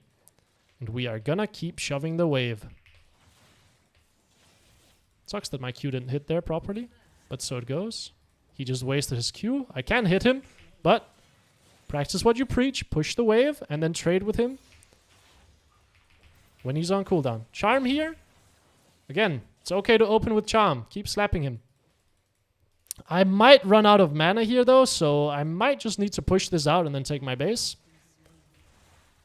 But I can try to make his life a little bit miserable under tower. But yeah, again, when you reach around 200 mana on Ahri, that's when you should start thinking about taking a base. So that's what I'll be doing here. Step away so he doesn't get enhanced Q on me. And then just Q the wave and look to leave. Take my leave here. Take my base. Oh, okay. Kha'Zix is mid lane. That's great. I still have to take my base. I will just base and teleport. And then the Vlad now has to take a base as well. Otherwise, he's going to be stuck in lane with low health. Gonna pick up Sapphire Crystal. And Amp Tome. Why?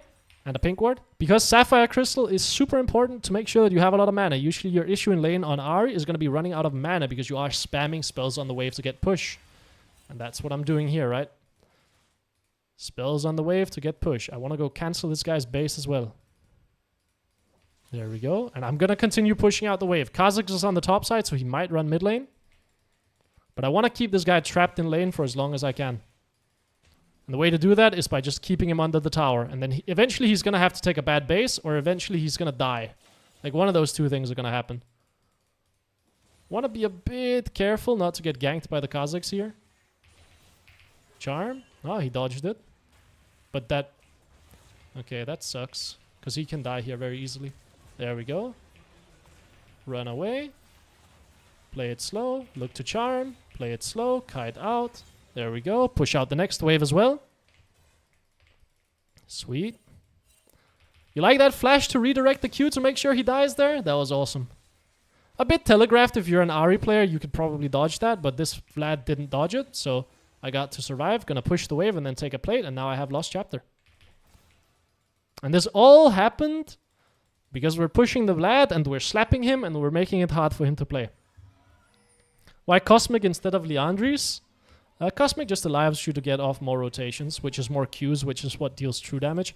I don't actually know if Liandry's is better. This is one of these instances where you can pick up a Dark Seal because I don't have enough mana for my Blasting Wand. I think Cosmic Drive makes kiting a lot better against melee champions as well, which means you can usually end up moving around a lot better and landing more spell rotations more consistently. It's great for the kiting and it's great for chasing, but I think Liandry's does overall give more damage against tank champs. Which, so it goes, right? Okay, I mean, I have level 6, so I'm going to try to punish this guy a little bit. I mean, he doesn't have access to the wave, so... Yeah, I mean, if I hit one spell on you, then it's quite awkward, isn't it? I mean, you can see I win the trade even though I missed all of them, or even though I missed my charm. But yeah, that was a bit awkward. I want to just push out this wave and then go clear his thing. Charm him as well, look for a little bit of a trade, Q him, and then run away. Again, this is what I mean by you actually do want to play for these max range charms, because if Vlad pulls them, awesome. Then his pool is on cooldown, and now you can look for all-ins. If he doesn't pull them, great. Then you just get to win the trade pretty heavily. And if he dodges them, well, Vlads usually have pretty bad... Like, they usually don't play to dodge your spells. They usually play to pull them instead. So he wants to Q this, and I'm going to try to punish him when he comes in range. So his Q was basically ineffective there, and I'm going to keep pushing the wave. Keep pushing the wave. I don't want to roam, and I don't want to let him get a base. The reason I don't want to roam is because unless that kill is guaranteed on the roam, then I'm letting a Vlad get away from a very, very, very bad spot in the lane here where I can continue making him bleed and potentially find a solo kill. Gonna just keep taking plates here. He's gonna get a Q off here. Not a lot I can do about that. Charm. Miss. Q. Miss. That's all good. Get to proc my electrocute anyway. I want to play for the plate here. I might actually be able to kill him here with an ult. The problem being is he has flash up, so he can get away. And I would lose a lot of health, and he will just flash out.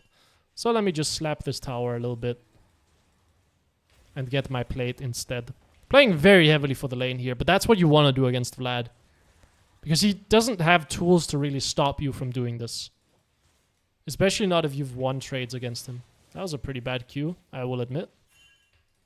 Sure, I don't know why I'm getting pinged, but I get it. Yeah, you can Q me, that's all good. I want to take my base pretty soon anyway. Although I do want to play for Malignance. Oh, I should play Emax second. Okay, hello, Mr. Kha'Zix. Well, I don't want to commit an ult to him. Let's see if I can catch the Vlad over the wall. Yeah, don't worry about it. Sometimes you miss spells. Very tempted to try to take his flash. But I don't think I have the mana to do it. I am very tempted though. Like very, very tempted. The voices are telling me to take his flash here. The way to do it would be to ult WQ. He will pull. And then I will ult after him and he will flash. And then I can ult after him and charm, but I don't think it would kill him. Okay. Take my base, get my Malignance. If I only get 24 LP or 26 per win in Bronze 4, is my MMR ruined and will it be impossible for me to climb? Yeah, I mean, if you have a positive win rate, eventually your MMR will stabilize. I don't know what the regular LP gains are in Bronze, but yeah, I mean, if you have a positive win rate, you'll climb. Like, it might just be over an extended period of time, which is fine. Slap the Vlad a little bit, push the waves. Want to see if we can probably play for grubs here. My team is winning, so I'm not really required to do anything, which is great. Means that I can keep making the Vlad bleed the mid lane and just play for myself. I mean, you can play for grubs whenever you want to, buddy. I will be ready to move if the Kha'Zix comes. Charm at max range, miss, Q, miss. But he missed a minion, so worth. He's down 30 CS, and all I've done is push and throw spells at him on the tower. Kha'Zix can come mid lane from top side here, so we need to be a little bit aware of that. Gonna go for a ward here to make sure I'm not gonna get Kha'Zixed. Okay, Kha'Zix is top lane. Maybe ward grubs, and then trap here. Don't know if I kill him. He should have used ult already to show up top. I don't know if I can do this, to be honest. I think I just run away here. Oh, you have phase rush. That is a bit scary. Yeah, I mean, my Pantheon has ult, so he might be able to play it. Yep, okay. We got him off the grubs. Come back to mid lane. Ping the ward. Classic. Come back to mid lane, push out the wave, and then move up again.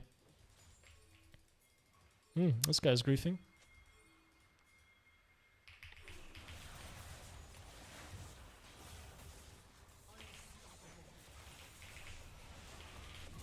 Ah, really poorly played by me. I die for that. And I missed the charm. He could have died. If I charmed him, he could have died there. Really poorly played by me. But it's okay. Grab my tier 2 boots. This guy flashed. Maybe I ulted too late. But I don't think my ult was needed earlier. But maybe it would have just dealt enough damage to actually kill the Jace without him being able to run away. I feel like my Gragas is kind of getting blasted top lane as well. Bot lane is starting to randomly die. I will teleport mid lane, look to push out the wave. We have our ult coming up soon as well. And I am very, very strong. The problem being is Vlad can just carry games by getting to his spikes and then run everyone over. So it is on me to accelerate the game before that happens. Although the enemy has a losing Caitlyn Lux, so that's great. Try to take his bone plating. Oh, damn. Well played. Dodged my ward. Yeah, I understand that he's here, but I'm just dead. Wow. He ulted around here, so I didn't see him. Or did he ult this way? No, because he came from here. Whoa. How did... I'm shocked that he got to me without me seeing him. Like, I thought I was super, super safe because of this pink. And just hovering bot side. And I had a ward up here. I just assumed I was safe. To be honest. That is a very bad death. Vlad is going Merc Treads as well. We do have a lot of magic damage, actually. Oh, top lane is losing. Okay, we have a game on our hands. We do have a game on our hands here. Vlad just pulled. Okay, so he has no pull and he's no flash. So maybe I can kill him here.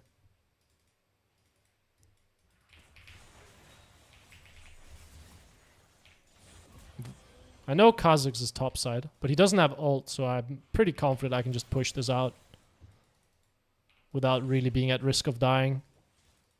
Hover the bot side, knowing that Kha'Zix is here. Yeah, you can show up. I don't actually think he can kill me.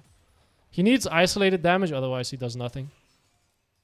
He can dodge my charm, but that's kind of it. I'm gonna go ward the bot side here, just because I think he will be moving towards the bot side.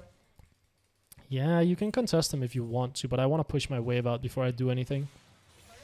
Push my wave, and then I can look to move afterwards. Looks like Kha'Zix is doing some funny stuff. I don't mind moving down to help you. Although this could get a bit awkward. You ulted?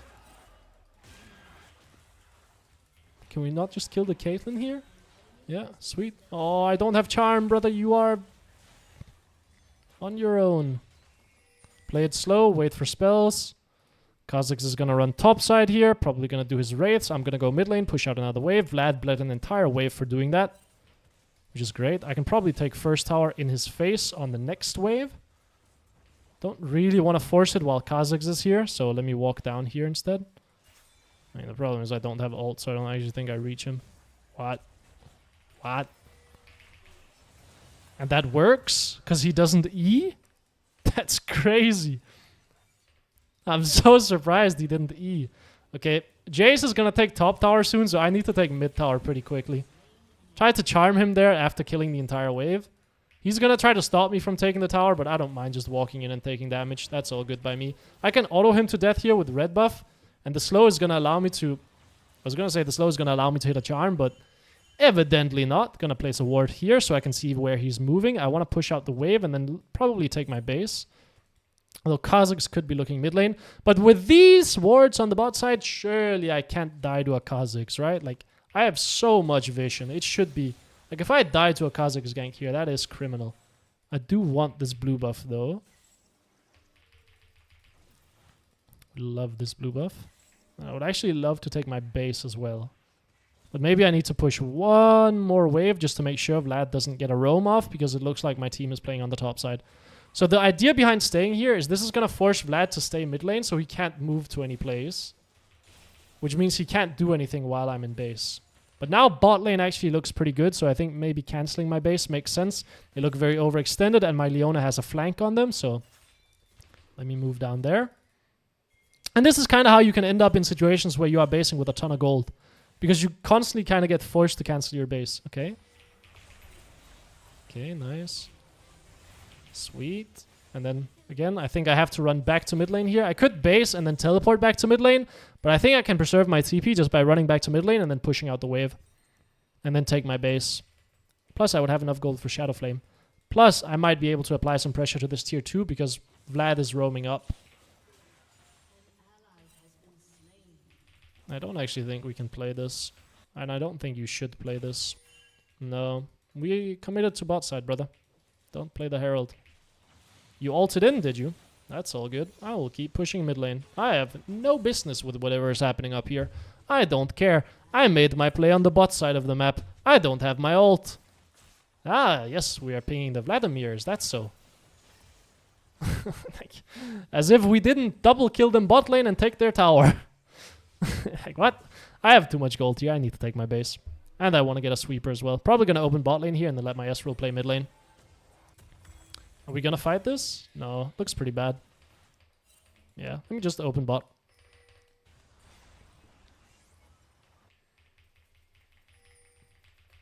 Yeah, I mean, in those situations, you kind of just have to understand that, like, it is not my problem to go help you on this Herald. I don't have my ult. I made my play on the bot side of the map. I don't have an opportunity to make any more plays because I don't have my ult available. I got my bot lane an advantage. You should recognize that our bot lane has an advantage and then stop trying to force something and be okay with trading. Maybe I can catch the Caitlyn here. Yep. Wait for spells, then follow. There we go. I missed my Q because I thought she had vision. Keep pushing bot lane here. This is hopefully going to force someone on the enemy team to come down here. And if no one is coming down here, well, that means I can pressure this tier 2. But Vlad might come down here. I don't actually know if I can get away from him if he is. But I have so much vision now, and I see the Vlad now, okay? So now I know that no one can come down here. I'm not going to go join this fight with teleport because I don't have my ult up. So again, like, if I don't have my ult up, I'm not joining your fight. Like, I don't care. I will just keep pushing my waves. And now Caitlyn's going to come bot lane again, and I've chunked this tower to half health, so the next time I kill her, or the next time someone leaves bot lane, this tower is dead. But I'm not going to go follow these silly roam, or like, these silly fights. I don't care. I will kill the enemy laner, and then I will just keep pushing. I can probably even take this tower, or get very close to. Which is going to give me 700 gold. Massive advantage. Although it doesn't actually let me buy anything that's very useful. Because I was going to get a large rod regardless. But hey, closer to death cap, right? Ezreal dies mid lane. Let's open through mid lane then, because bot lane is very far out, so there's no reason for me to be bot lane yet. So let me just run through mid lane, push out the wave, look to take control over the enemy bot side jungle, and then look to trap whoever is going to contest the Drake. So push out mid lane.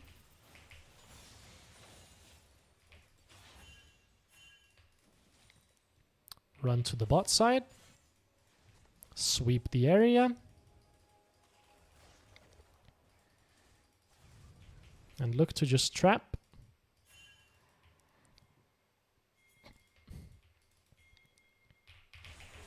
And la-di-da, a Caitlyn. And then back to mid lane. I want to use my ult here to try to land a bit of damage on the enemy team.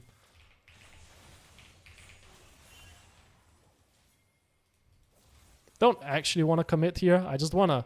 I mean, my ult was already on cooldown, right? So... I don't actually want to fight this. This doesn't look very good. My charm sucked as well. There's no reason to fight this. Like, there's just no need. I'd much rather run bot lane and apply some pressure here. But I mean, it works. But I'd much rather be running top lane here, apply some pressure. I'm not needed here anymore, so let me just run top lane. Try to take this tower up here. My teammates should have dragon guaranteed. And it's not like we're going to take their inhib tower. So I'm going to run top lane here, push out the wave, get my minions, and then take this tower up here as well.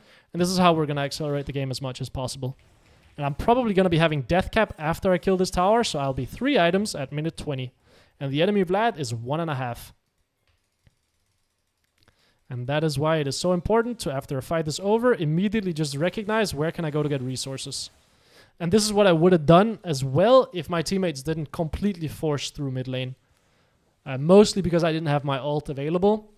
And a play that you know that I really like doing is whenever I don't have my ult available, I love getting into the side lane and dragging someone from the enemy team to come match me and giving my teammates a numbers advantage. And they have to match me when I don't have my ult, which means it's not like I'm going to fight anyway.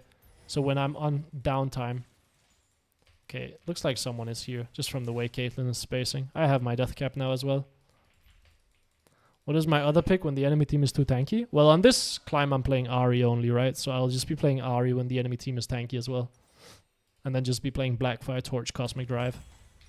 But usually it's Orianna. Or if it's not Orianna, it can be Corki as well, like a DPS champion. But I love control mages. Okay, we get Atakan. I'm going to go top lane again, and then I'm going to push out the wave, and then I'm going to see if I can't take vision in the enemy jungle. And then I'm going to see if I can find a play on the enemy team mid lane. And it's just the same thing every single game. Just different champions, but the same ideas. That's why these are the most important things to improve on and start getting used to, because they will happen every single game and multiple times every single game. Yeah, okay, I will use my ult. That's all good. I don't think he kills me. I mean, I will just keep running. He was trying to dodge my charm, but if no charm is ever coming, then you're just out dodging yourself. Okay, there's a Vlad here as well. Does he have flash? No. So what I would actually like for my team to do here is, instead of trying to run top lane and do whatever, just push mid lane or push bot lane. I'm actually going to teleport bot lane here and then apply some pressure. Like, I don't know why we're all running top lane here. Let me just teleport bot lane and apply pressure. Enemy team sent 3 people topside. That means they should be bleeding the rest of the map. But people love chasing kills, so they did not bleed the map. But now I will TP bot lane here and make them bleed the map. And now they're going to send 2 people bot lane, and hopefully we get a top lane tower. I think Kha'Zix and Lux are both going to come down here, so I will actually just back off and be a bit safe. Caitlyn is there too. Let me clear the wards. I don't have ult, but I'm not too worried about that. Sweep this because Kha'Zix can ult and then just run at me.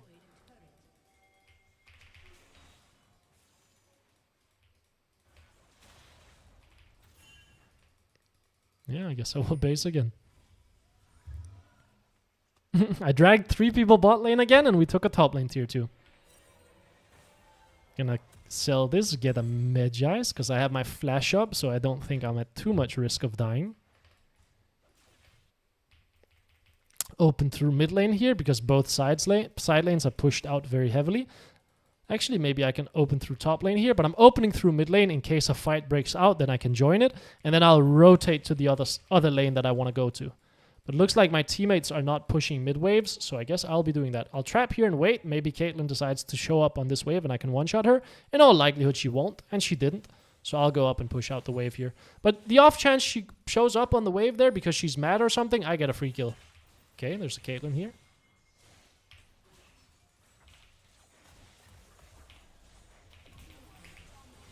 There we go. Keep pushing out mid lane now.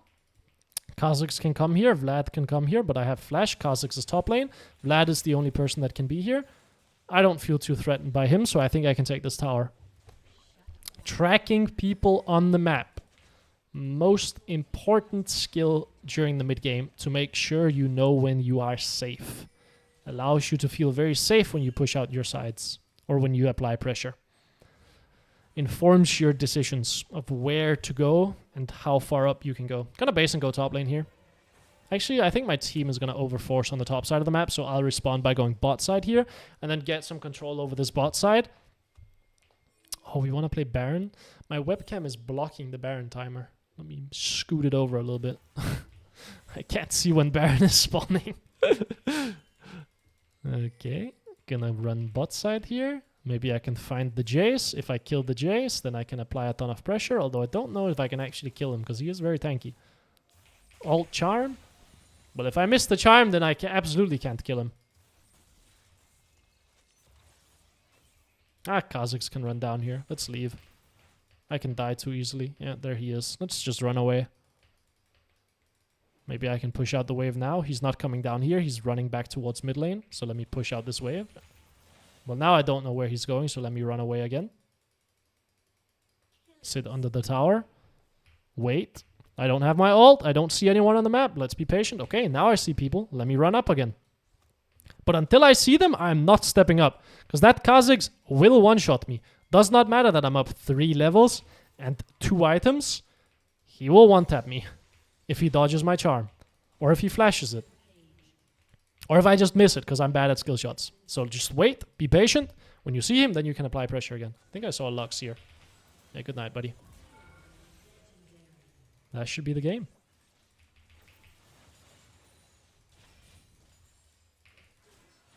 Nice. Yeah, I think we can end here. I'm gonna ult Charm Flash the Caitlyn if she shows up. There we go. That should be the game. Ult Charm Flash. Carries never expected and they never react to it. Slap this guy a little bit. There we go. This guy has Edge of Night. That's the main concern with playing against Kha'Zix. He gets Edge of Night and then you can't charm him. Then you need to take that first before you can get him off of you. Okay. Clean game. Clean game against Vlad. And it's not like I stomped him in lane. Like I didn't kill him. I just pushed waves. Denied him CS under tower. Slapped him whenever he was under tower. Made sure he couldn't do anything.